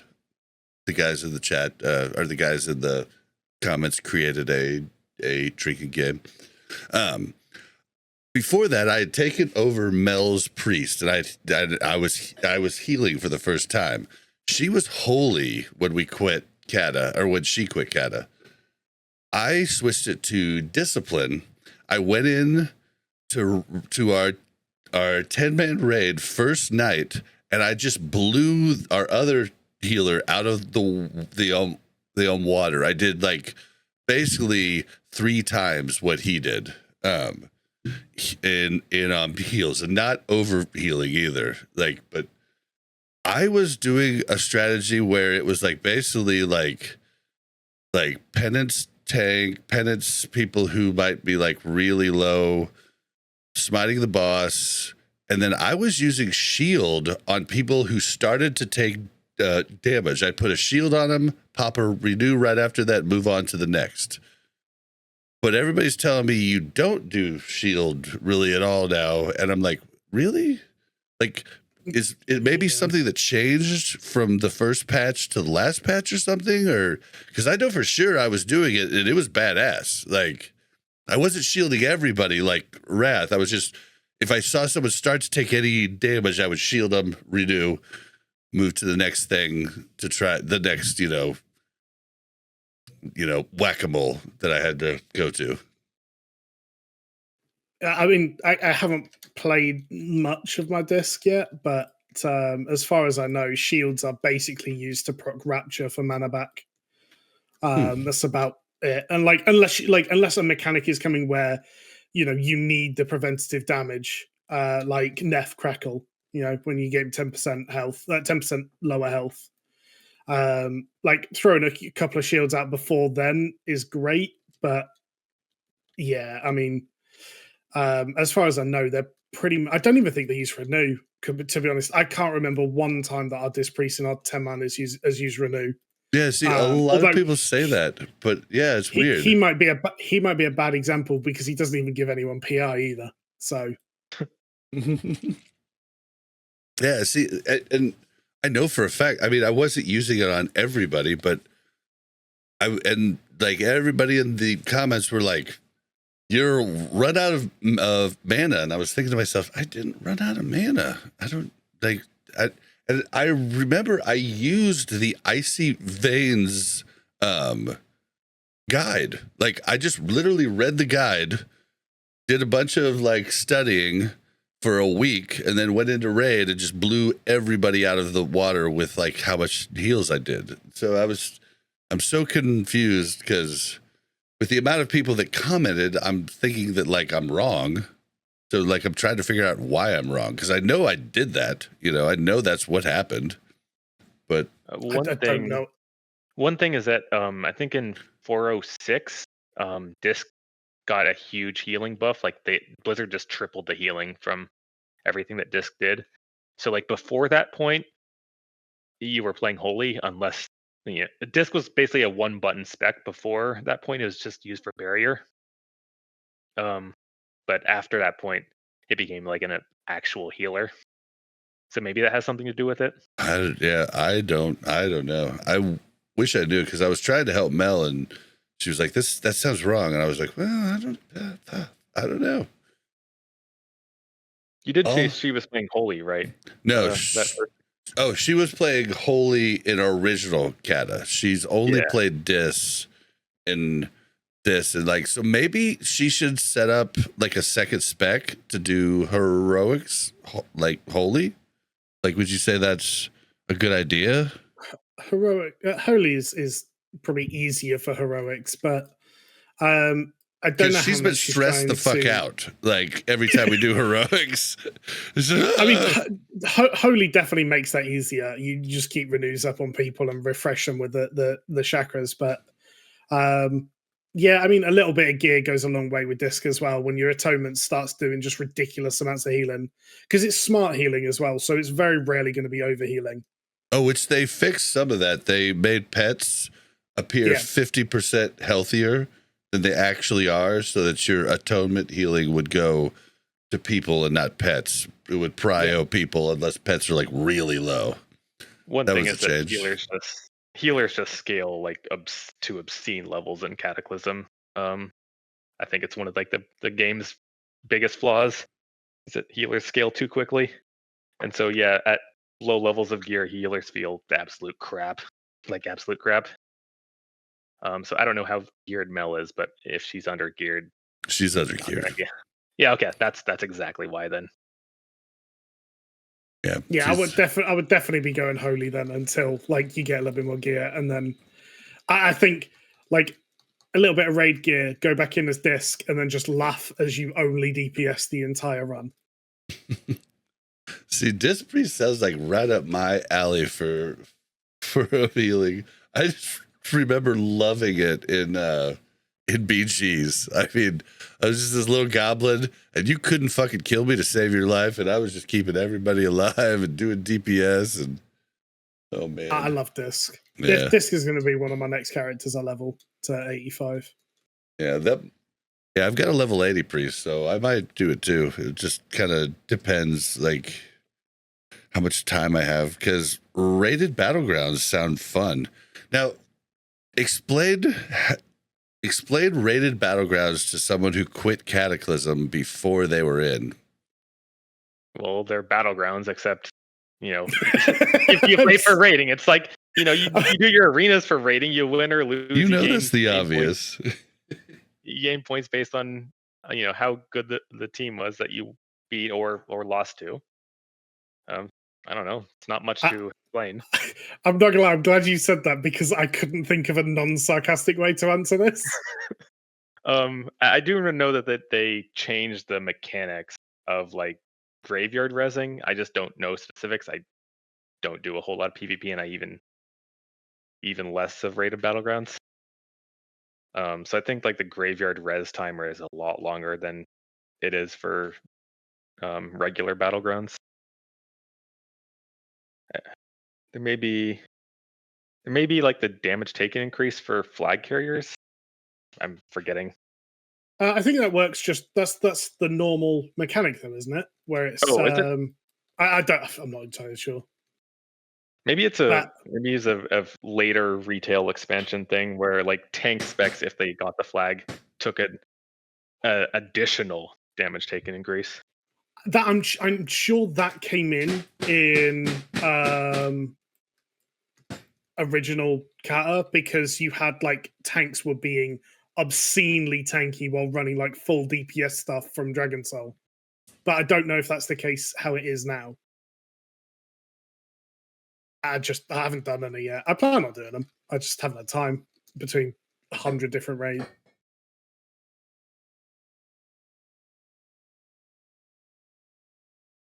So I'm curious, what's everyone's favorite boss then? Well, Bob is beating Maloriak. in the background.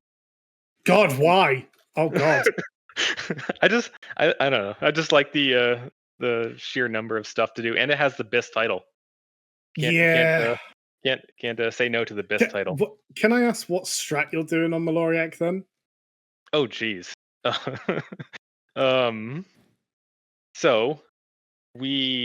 So I guess right now we haven't actually killed hard mode on any of my groups. We've only been raiding for 1 week. But yeah, I mean, I was going to do the boring strat that avoids pushing the boss to 25% with 14 ads alive. But I mean, back in the day when we didn't have to like stop DPS for 3 minutes to make that happen, it was much more fun. Oh, yeah, I hate Maloriak with a passion. Okay. I think Neff's been mine. Yeah, my second favorite would be Neff. Like just all the different like phases and like I don't know, the strategy of going over, like starting on Ani, getting Ani low, then going over and knocking Neff down to like 80%, and then going back and killing Ani, and then jumping on the platforms. Like it's just a lot of cool. Like it's a lot of movement. I like a lot of movement. So the ad tanking in the last phase of Neff is I bet that's certainly fun. Yeah, that is very fun, very very painful if you screw up, but so there's a pretty high skill floor that you need your off tank to meet. but it is very fun when you're not dying to it. Let's say. I think Ascendant Council's been mine, actually, which I thought I would hate it, but the more I've done it, the more I like it. Oh, what's the one you hate the most? Or wait, hold on. Melodic. Reaper didn't say his favorite. I was gonna say I don't know if I really have a favorite yet because like I'm kind of new to Cata, so I'm then first just kind of getting a hang of the fight before I really have an opinion about it yet. But they've all been pretty good so far. I mean, other than like things where I just died the stupid stuff, and since we've done our normal 25, like the things just fall over. It's like I failed like glaciate and died to that, and they still cleared it. And I'm like, well, I guess that's boss is done. Dude, I hate it when I die and they kill it without me, and I'm like, damn it. I guess I Halphus. I also like the Halphus the ad tank died, and then I died because I had the next threat, and it's like, well, then they just killed it, so that's that.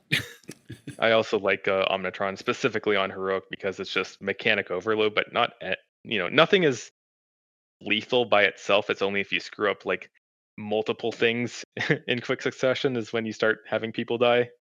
Yeah. But it's just a lot of like dancing of trying to deal with multiple mechanics at the same time. I really like that part of the fight, or just fight design in general. What fight do you hate, Corpse? It's hard to think of one for tier 11. I do love the tier. It's easy for me because I love every boss except for one. You hate the ads. Okay. Every boss except for one. Can you guess which one I hate? Twin Dragons? Nope. I don't know.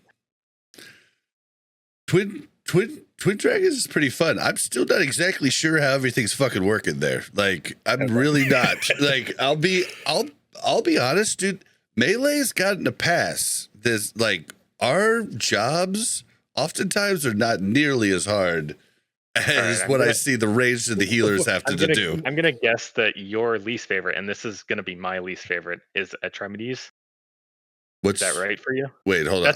The blind Atremides is the blind dragon with the sound circles that you dodge and stuff like that. No, I actually love that one. Oh, okay. Like, because and like I have to keep reminding my raid team, like, guys, remember, like this hitbox is huge. Like I figured out the hitbox was huge after I was the idiot, like the first like couple tries, week 1, that just kept getting so much sound, and like I was like, guys, you can stand like fucking in bumfuck Egypt behind him, like. The hitbox is massive. Stand at range and you could dodge him easy. So no, I like that one actually a lot. Is it Alakir? Yes. Okay, is that the big like genie thing? Yes. Oh my god, I fucking hate it. Like swimming around in the goddamn air. Like, oh my god, I hate it. And then I can't, like, I don't know if we're doing the strategy wrong, but I can't get behind the boss. Like, and then I'm like, when I do get behind the boss, I'm just healing myself because I'm not around my team at all. Because it's a terrible fight, especially on 10 minutes. Because it's nice on 25 minutes if you spread out all the way around the platform. Yeah. And you have healers. That's what I did in the past. I did hard mode, or I did heroic in the past, 25 man. But like the 10 man, I just feel like. Because I'm like the only, like, we have a warrior who switches between off tank and DPS, but like, I'm just by myself, all by myself. I'm not gonna lie, we've started just sending the DPS that benefit from being behind out of the stack on Alakir on heroic, and just be like, all right, go over there and just every now and again, just come a little bit closer, we'll heal you, and you can bugger off again. Yep. I mean, I've just been doing my like self heal while I'm doing it, you know, like. Well, the thing that's been enough. I don't take much damage. You can cloak off the stacks. In phase 2, in phase 2, and that's the only time where it really matters. So, like, you can cloak off your stacks in phase 2.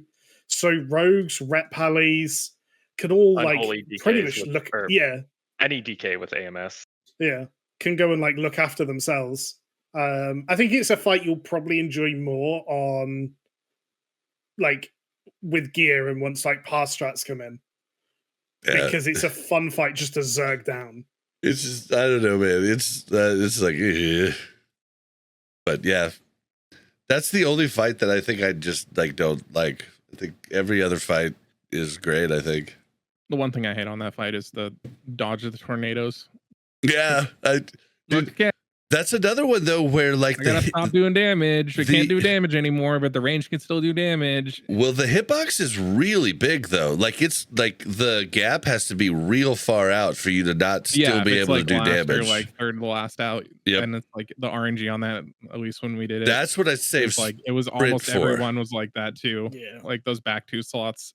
Yeah, see, I basically saved sprint for when one of those comes out and I see it like the one and I just sprint around the corner. Yeah. But that's Sprinter and Nitro Boost. But that's what's cool. Like, you know, like that type of changing thing changes how you play. You know what I mean? Like, and I think that's kind of like cool. Like, cause like, you know, popping sprint to like get around, like finding these different things to like capitalize and get better. 1 minute cooldown now.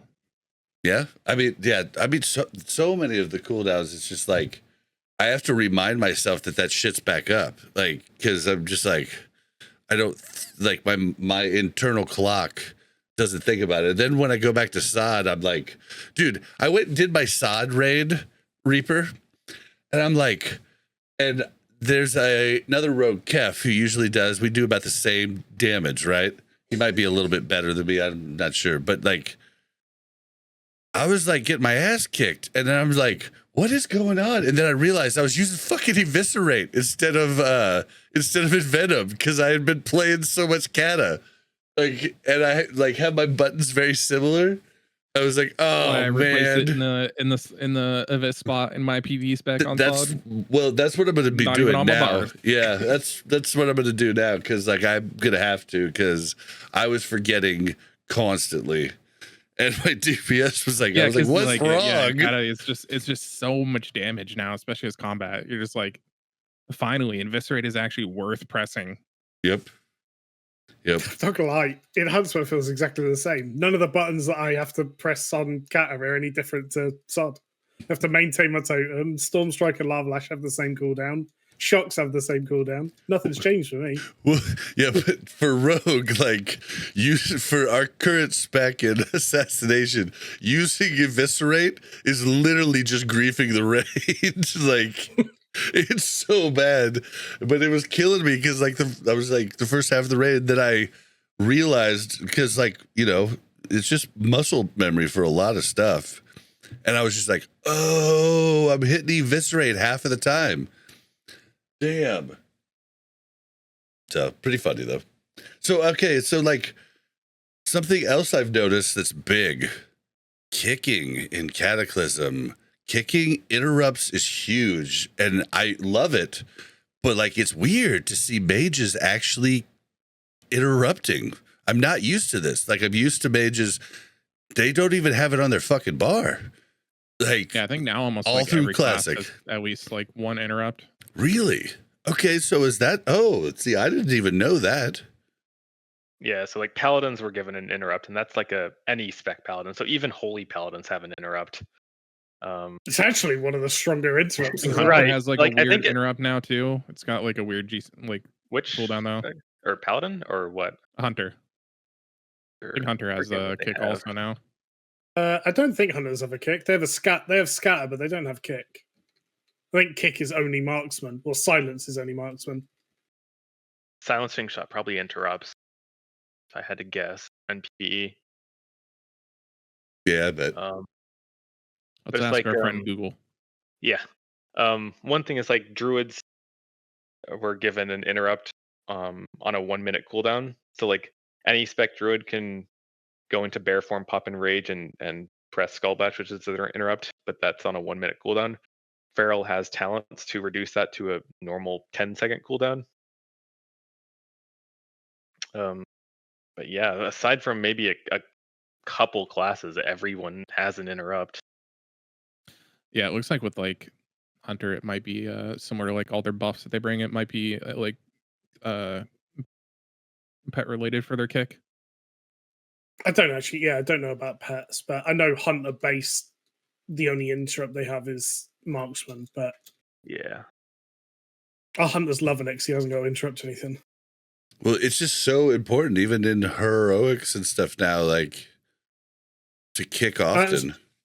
And the other one that like is weird now is purges and spell steals. Like there are some buffs that if you don't, you're just making life a lot harder for everyone. Like Throne of the Tides, the swell. If that's not like purged or spell steal off, just does ridiculous damage. Or like the first pack you kill in Grim Batol that puts that shield on that heals themselves and explodes when they take damage. The funny part about spell stealing the swell in Throne of the Tides is that it still damages the group even if the mage has it. So the mage is doing mega damage to both the enemies and the rest of the party. But at least they've passed well. Exactly. Parse on heroic dungeon trash. I mean, yeah, when I first saw the mage kick, I was like, huh? Very, very weird. I mean, you think about like Sod, Gnome Regan, Gnome Regan, Gnome Reagan. For Gnome Regan. Like you think about it, and the world first team was struggling on the last boss over and over again, and they had fucking like 6 mages, and all they had to do was counterspell once to beat the boss. And these parse monkeys didn't even think to try it. Oh, it's so good. Yeah, I like it. I like the fact that people actually have to play the game. Like, I like it too. I mean, like it's funny because I think that must have been how retail went, like from Cataclysm on, because the retail, like the really good retail players that were in my guild, that like Corpse, Harskar's really good friend. Oh my gosh, I'm blanking on his name now. No. Okay. He didn't play a ton in Classic. He was the little dwarf warrior that got the axe over me the first time on Neff. Gosh, I can't think of it. I don't know. Kibosh. Okay. So like, the thing is, I mean, I left like 5 weeks at TBC, so there wasn't a lot of overlap. So Kibosh came in and started doing his chamois in TBC, and that's when he really became like a big part of the guild. But yeah, he was a big retail player, and like his kicks, like he would always beat me, and I was just like, man, this guy is a kick master. Like thing. Yeah. Or a couple things. I think retail more or less has resource-free kicks. And some kicks give like a damage increase. So for example, warriors right now in Cata have a talent that successfully interrupting a spell with pummel increases your damage by 10% for 5 seconds. You want to know how to get people to kick? Add talents like that to the game. 100%. Yeah. And then you try and have people trying to snipe interrupts from others. Yeah. Interesting. Then you start having arguments about who kicked. Right. I want to pass this week. I was going to interrupt, but maybe 300 gold would change my mind. Yeah. See, my UI on Shadowed Unit Frame or on Plater tells me who kicked. So I'm always impressed with someone who kicks before me. There was very few people who even kicked in most of the iterations of Classic so far. So it's been pretty fun to see that. I mean, like vanilla, warriors could pay 10 rage and a GCD to interrupt. It's like that's both of those are a DPS loss. Yep. Trust me, you're speaking to someone who plays chamois in all tiers of the game. Like they're always the kick. Like, yeah, you got wind shear. Just go and kick it. It'll be fine. Yep. I mean, I say that at this rate here, we've got me playing Enhance, and we have an Ellie chamois in our group as well. And I'll be honest, I've thrown so many kick responsibilities his way. It's great. Yeah. All right. What else? Okay, here we can hit on this now. So, Ironforge.pro numbers came out, and I'm a little confused because I felt like they should have been higher. Did anybody else feel like this? Like, they didn't even beat, like, it didn't even beat start of ICC numbers. And is it just because, like, it's the first week? Like, I thought it was way faster to work up in Cata than any other expansion we've done so far. So is it, I feel like Cata's more popular than it actually is showing it. And for instance, like I can say like, okay, so if you use Ironforge.pro and look at like SOD, right? You'll see, you'll see that SOD raiders, like there's, like the last week there was 60,000, and in Cata there was 210,000, right? But if you look at like a site like sod.aotc.gg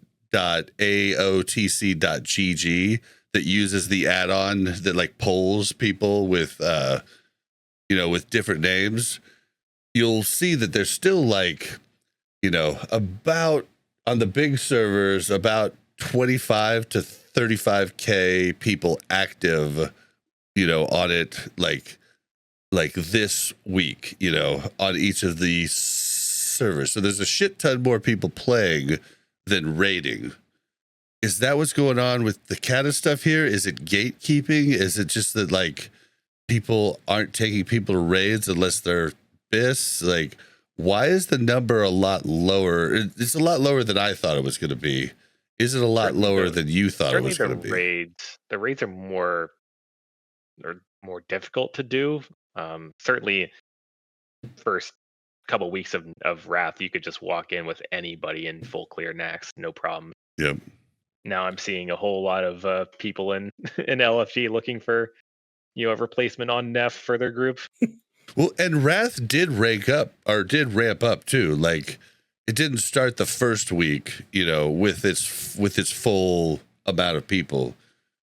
So like, the GDKPs with like people's alts have to ramp up too before we're going to see numbers higher. But like, is this number surprising to you guys for week one, or is it what you expected, or is it surprising lower or higher? Let me know how you feel here. I think there's a couple of reasons. I think generally I think it's going to go up next week. I think so too. The next week of logs come in, I think it will go up. I feel like if you also have like less people logging. Yeah. Oh, well, you think so? I think there's most people coming raids into only one person in a raid has to log though for everybody to get counted. Yeah. But you also like go back through YouTube for the last like year of Cata build up or 6 months of Cata build up. You've got people talking about how Cata is the hardest, like tier 11 specifically is like the hardest raid tier that people have seen and all this sort of stuff. And but only heroic though, right? Like normals are very accessible.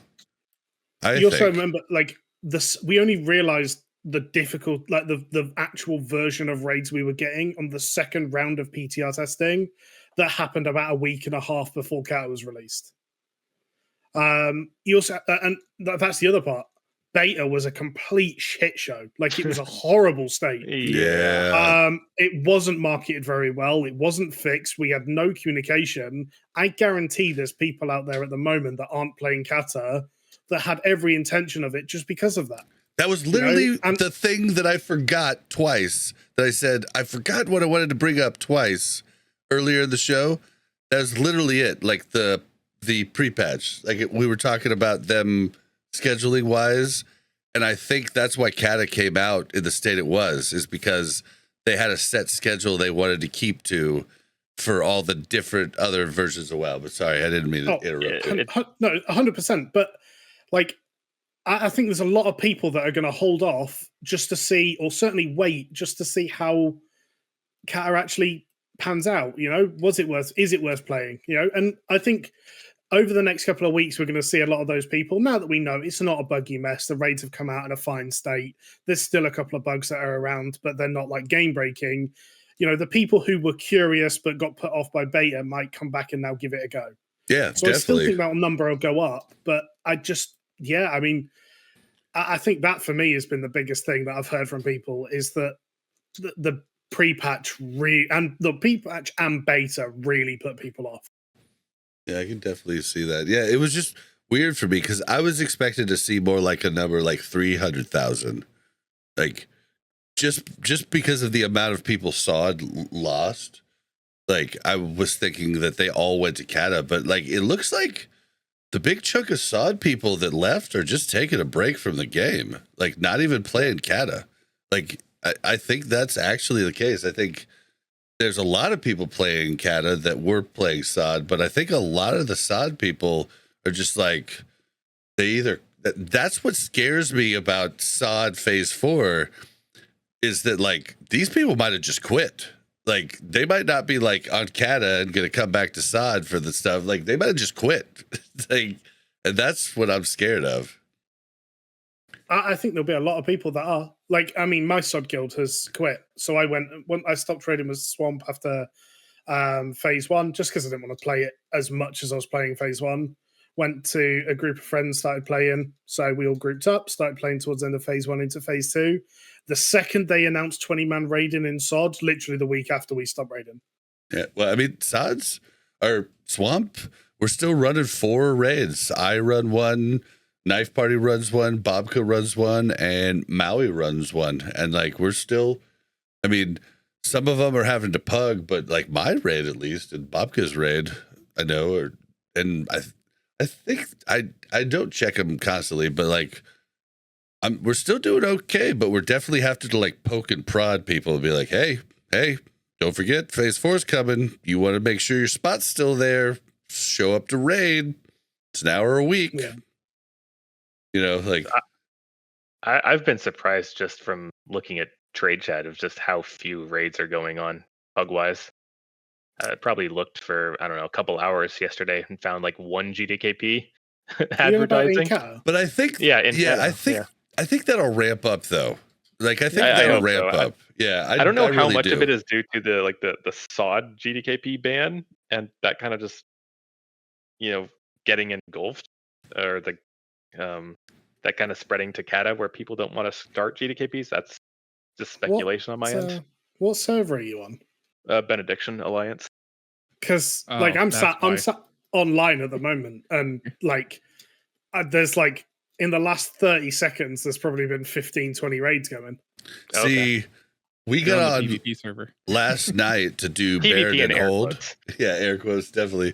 We're on Benediction too. We got on last night to do Baradin Hold, and we actually had, I mean, it took us a little bit to get into a 25-man Baradin Hold. Like there wasn't a whole lot being formed, but that's also like I think everybody kind of pushes that out. I mean, I think that's the way it was at Wrath too. Like you do it early in the week because everybody's knocking it out early.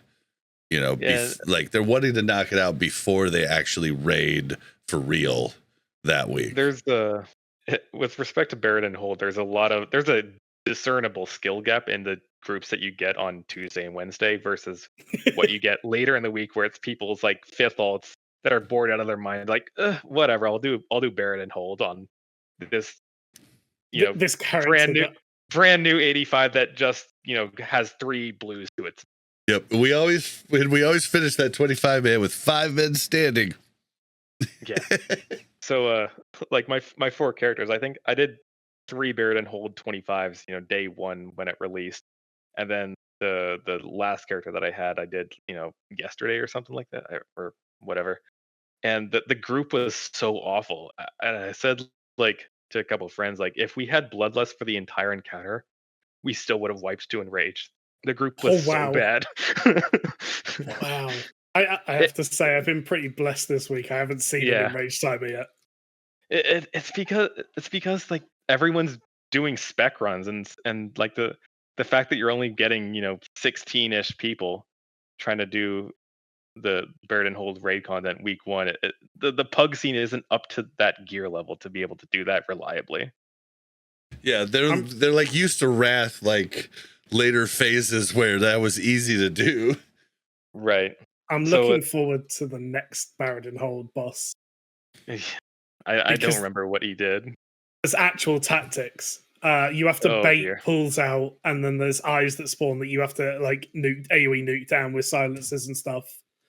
Yeah, like then the next one actually has a mechanic, and you can hit in rage timer. This one has a mechanic, and the tanks can't seem to figure it out. Oh, a DK can solo tank it. That's what's frustrating, is that you can literally solo tank it. Do tell. You AMS every other meteor strike, and it resets your stacks. And for the people at home, and for the dumb guys like me, what is AMS? Anti-magic shell. Yeah. So, I don't know if anti-magic shield. Okay. Yeah. I don't know how Cata works specifically, but certainly in later expansions, so I'm guessing Cata works the same way. If you fully absorb a magic effect with anti-magic shell, you do not take any associated debuffs with it. So so that's how guessing how that works. That's how Acid Rain works on Alakir, is that if you pop it too soon and you don't fully absorb the absorption tick, you can get another stack. On Baradin Hold, if you just anti-magic shell on every other cast of the Meteor Strike, or whatever it's called, the stack, you can reset the stacks. So you just run between one stack, the next stack, and back, and you just do that the whole time. Yeah, like people make it a lot harder than it needs to be. I had a group the other day that had 4 tanks in it that were all trying to tank the boss, and it was just a mess. But people will figure it. Like, it's some of these people have never seen this boss before, and that's something that I do have to keep reminding myself in Cata is Wrath was a solved game. Everybody knew Wrath. There's a lot of people that never played original Cataclysm, or certainly haven't looked back at it since. And dude, and that's something that I've been pointing out when I'm on stream. Like the game, like we've talked about buffs, we've talked about all kinds of different shit, how things interact with things. So much shit is different. I mean, it is a different game. Like we had a tweaked game between the expansions until now, and Cataclysm just basically blew everything up, and like it's so different now. You know, like everything from talents to, I mean, everything is just different. And so, like, to expect everybody, like, especially classic Andes, that, you know, like, I went from being an expert in everything Wrath, TBC, and vanilla, and now I'm I'm ignorant as hell. And it's a little exciting. It's a little frustrating. It's a little scary. But like, that's what a lot of people I think are probably going through. Oh, definitely. And you're going to see it. And I think that's, again, another reason why the raids and the numbers probably aren't quite there yet. You know, everybody. Probably why there's a lot of hate, too. Yeah, 100%. But everyone went to next week one. But, like, I don't think Cata's anywhere near as hard as people thought it was going to be, or that it was talked up to be. And I'm as guilty as saying that. I thought Cata would be harder than it currently is. I definitely didn't think that, like, myself as someone who, I'm a competent player, but nothing special, would put together a team and be clearing all of Heroic in a week or two. Like, I didn't think that was ever possible, but it's doable. And it's because you're remembering from the past, right? Yeah, and we're also remembering out of sync, the same way that we've done through all of Wrath, where it's not on the same patch cycle. You know, I remember certain bosses being almost impossible during original clearing, and now they're very easy. A lot of that is the post-nerf state of heroic dungeons and like the normal mode raids, and like the post-fix version of the heroic raids. The post-fix version is insane. Like, I can't believe how much of a difference it makes. Like, some of these bosses were just impossible without them, and in the state they're in now, they feel so much better. They're still tough, but they're in so much better. I remember frogging and wanting to rip my hair out, and like Mel quit, and I took over her priest for our 10-man, and then I moved my rogue to one of the really good guilds on the server, and to the 25-man. I just remember pulling my hair out on all the different bosses. Like, it was just like, wow. Well, I remember Sinestra. Like, my guild in original Cata didn't kill Sinestra until on 10 or 25. We didn't kill either until after Firelands came out. Neff was the same. I think we got 10 Neff, but didn't get 25 in original. Yeah. I think I got like half of all of the bosses down on heroic before I quit. Like, we were still progging throughout that time. We went into night 1 of Neff prog last night, and it was just like our first poll, we got it to phase 3, like a good chunk into phase 3, and it's just like, oh, this isn't hard at all. And well, just the caliber of players, the internet connections, like everything's just so much better. Like the computers, everything, like which really weak auras add-ons. Yeah, weak auras are probably like. I'm trying to remember. I don't remember if I had weak auras in Cata. I don't think I did. I had a lot of add-ons, but a version of weak auras that it may have been called power auras, like started to show up in original. Oh my god! But it wasn't widespread like it was starting. I don't know, 8 years ago. I remember power auras coming out. I remember setting up something like Tell Me When or something like that, and that was just for like my own dots. I still use Tell Me When. No, it was dot timer that I set up, but yeah, certainly we only had like DBM and the like for boss mechanics. Well, and then there was that one like add-on that they immediately outlawed in Wrath. Came out, like the one that like highlighted shit on the ground to where you would go. Like, it literally just guided you through everything. I'm forgetting what that was called. I don't remember what it was called either, but they outlawed it quick. There's some it wasn't quick. It was a couple months. There's some of that I'm trying to work on at the moment. So I don't know if any of you have raided in Final Fantasy at all, but in Final Fantasy they have world markers very similar to WoW. But you can bind world markers so that it just auto puts world markers out. And I'm trying to set... I don't know how well it's going to work. I have a base idea at the moment, but basically trying to set something up where I can set world markers for like a specific phase. For like raid leading alt runs or other runs or things like that. And it's kind of working at the moment. You can macro that. I'm wondering if you can macro it so that you don't even have to click on it to place it. Like the macro just places it at your cursor. Is that kind of what you're talking? Okay. Yeah, you can. But I'm trying to do it so that it's it's a little bit more automatic. Oh, like automated. So create a macro to place it at a specific location, not relative to your cursor. So you'd have to have some sort of like. Is there location numbers or something on the maps? How would you do that? Like, you'd have to have coordinates or something. So I'm not. It's not going to be automatic. The way I'm trying to do it at the moment is that I'm going to have a picture that pops up for people who are raid leading.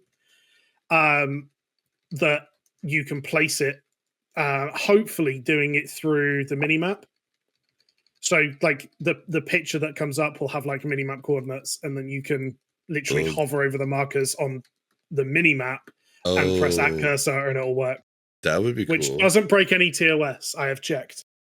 Well, you talked about Final Fantasy. I've never played Final Fantasy online, but I am currently boosting my AP all through this podcast on Final Fantasy Rebirth. That's why I keep looking left. I'm like restarting my my AP farm for my materia. But yeah, I've beat like 100% at every Final Fantasy game, like single player game, but I've never played it online, which is weird, right? You would think that I would have tried that. I am the exact opposite. Outside of online, I don't really get on with Final Fantasy, but I've literally beat the first one I beat was in 5th grade, maybe 4th grade. Final Fantasy 3, the first one released in the States. I've literally beat every single one my entire life, all the way up to now. But I've never played. It's just weird, right? Like you would think that I would have played Final Fantasy, the MMO, but just never happened. It's well worth it. The raids are amazing. I mean, I've heard that from a lot of people. I just like one MMO for me. You know what I mean? Yeah. But yeah, like I said, I'm trying to set something up that I think will make the raid leading easier, which should make the raids easier in general for the groups. What are some like? So I think now it really kind of like goes on the tanks, but let's talk about raid cooldowns. Like, you would have, pain suppression, blah, blah, blah, everything in Wrath, but don't mostly the tanks kind of deal with that now? Because, like, threat's basically not a thing after pull now. Tanks have a higher quantity of cooldowns to use, and you just supplement the gaps in your cooldowns with externals like Pain Suppressant or a Hand of Sac. I guess the more important thing now is the raid-wide damage reduction cooldowns that previously was just like Aura Mastery and DSAC. Now you have Barrier and Trank doing, and Spirit Link Totem doing or fulfilling that role as well. But they are so important. Like raid cooldowns. I mean, Blizzard had learned how to do certain mechanics in this phase when they originally designed it, and they're very happy to showcase it at every opportunity. Every single like so many bosses have a burn phase. So many bosses have a increased damage taken, or just something that nukes the raid down to 10% for no good reason. So them raid cooldowns and them tank cooldowns are so important to be managed correctly. And they are quite plentiful, but they still have to be used well. Okay. Have to think. It's like this tier doesn't have a whole lot of tank busters. Firelands is a different story. Firelands has a couple of tank busters, but like Sinestra isn't going to tank, isn't a tank buster, but it's just going to reduce everyone's health to 10%. Neff is going to do the same thing.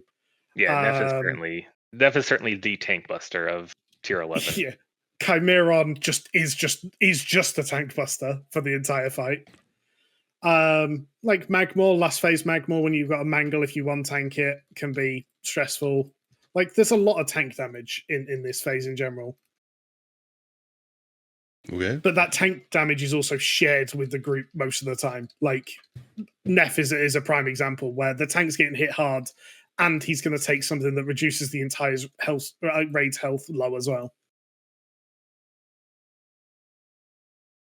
I'm trying to think of what else I should ask. Like, what have I not brought up as far as like changes, as far as like things people should be aware of coming from Wrath to Cata? Like, help me out. I'm interested to know what the guys in here and yourself think of the Tolbarad changes with the dailies. What were the changes? I don't know the changes. When they so originally in Cata, you could do 6 dailies outside, and you could do another, I believe, 6 inside. Yeah, so and it was. I can explain it. So you had your 6 in the northern peninsula that were just there for the entire day. No changes happened there. In the southern place, the PvP zone, there was the 3 generic dailies that were there all the time. So that's the killing the 12 enemies in one of the bases problem and the Crocless. And then you had a rotating set of like which jail, basement you're going into, and after each Tolbarad battle, that which jail you're going into for your 3 quests changes. So in order to do the full set of 18 dailies, there need to be like 3 different Tolbarads that happened, and you just need to go back to the main PvP zone and do one jail cell each time. Yeah.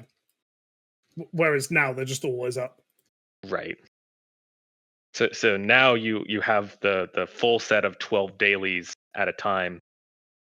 Previously in OG Cata, you could come down south, do 6, come back after the next Told Rad battle, do another 3, come back after another Told Rad battle, do the final 3.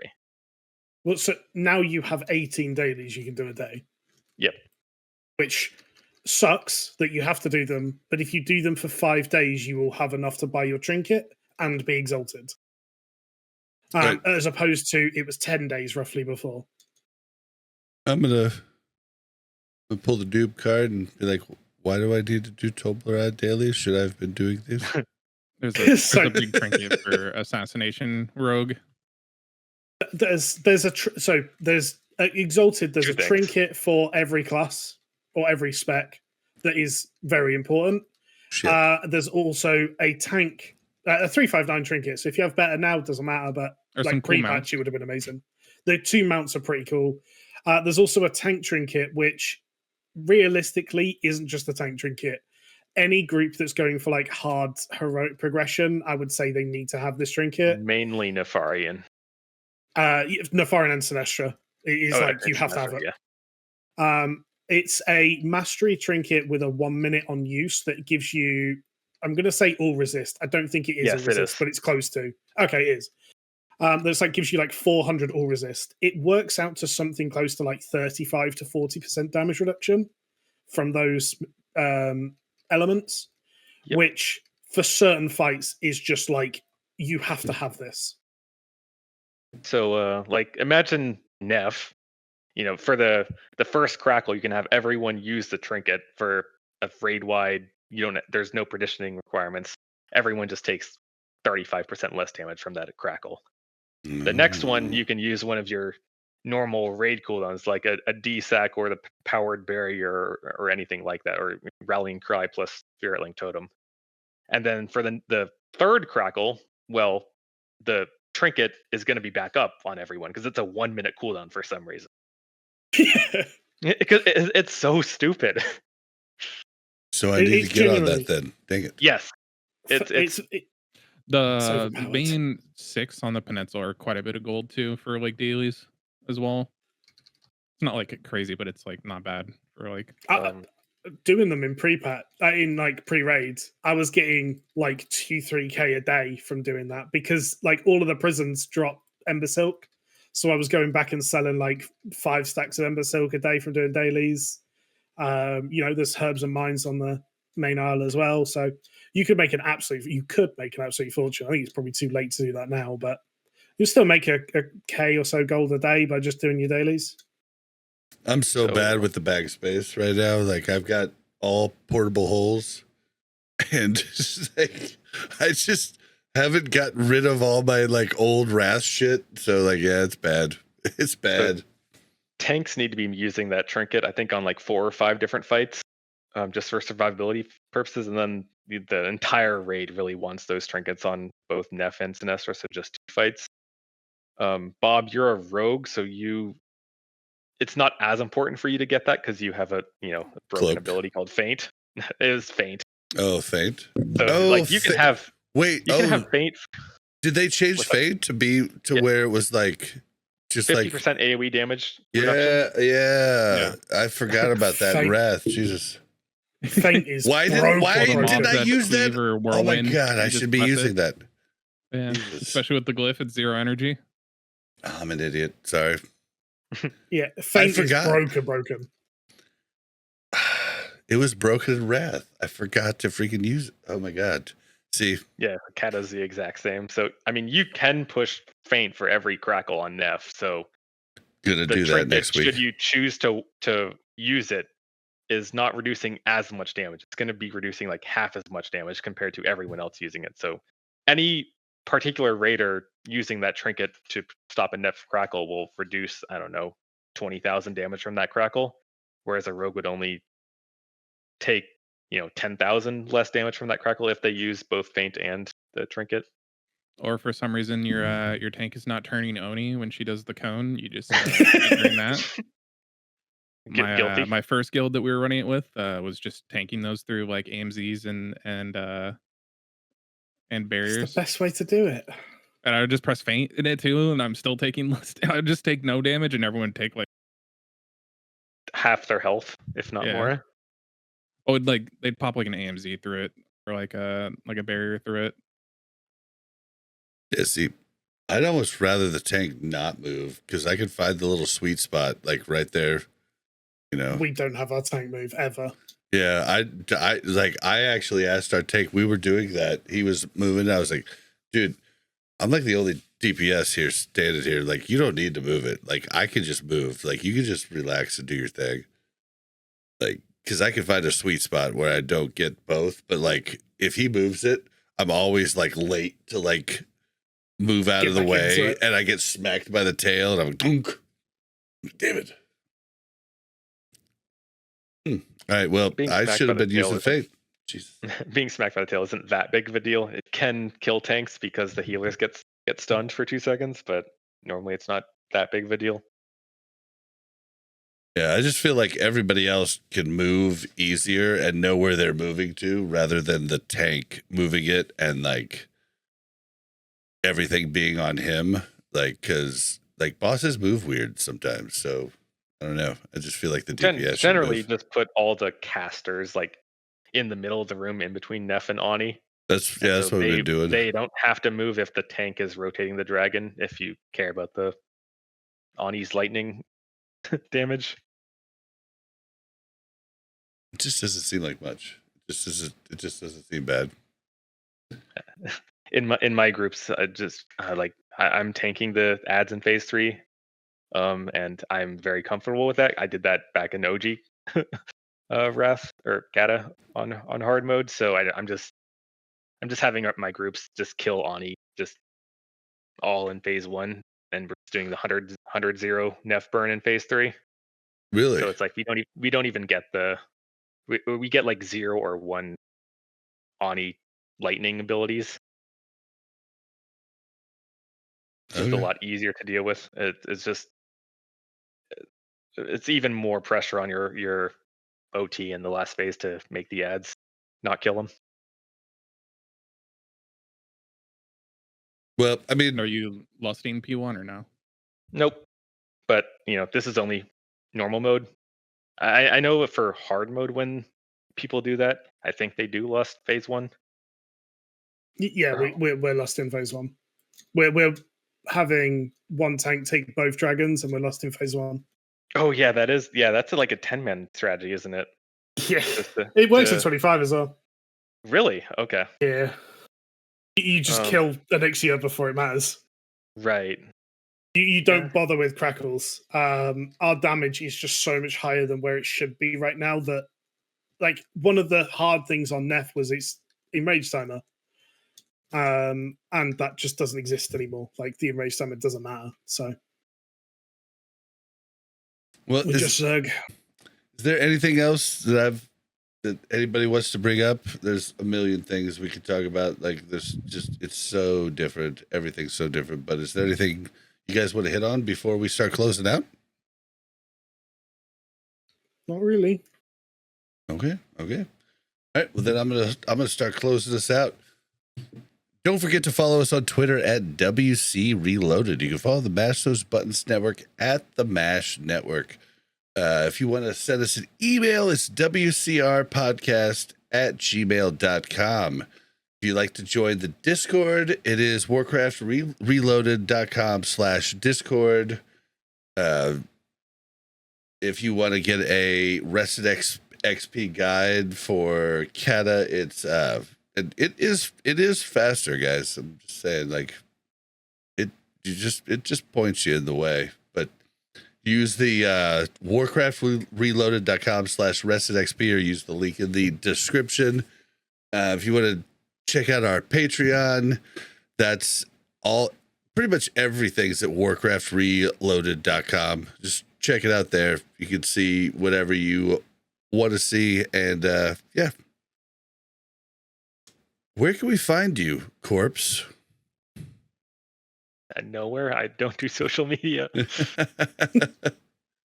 Corpse works for the Mexican cartels, so he can't really be and out the Asian there. triads and the Japanese Yakuza. All right. BlackRe3per, where can we find you? I stream on Twitch at BlackRe3per, and Reaper is RE3per. And my Twitter is the same. That's pretty much it so far. Yep. Links will be in the description as well, guys. Mijae, where can we find you? At the moment, only on YouTube at Mijae. Hopefully one day I'll get to move and have internet that actually can stream. But for now, yeah, just YouTube.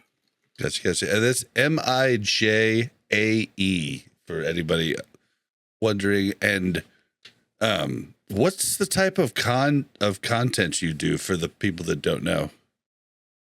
I try mainly informative. Like it's trying to, help people understand and get on with Cata and tidbits. Other than that, mainly chamois content because I love it. Okay, so you're like the chamois go. Apparently so. Look at, we're poets and we didn't even know it. All right. You can find me on Twitter at Blazin_Bob. That's BLAZZIN_BOB. And you can find me on Twitch at Blazzinbob. Let's get out of here, guys. It's a good show. Thank you guys for coming. And we'll see the audience next week.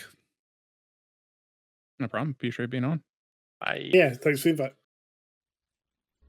Thank you very much for checking out Warcraft Reloaded Podcast. Make sure to like and subscribe and hit that bell so you don't miss any future content.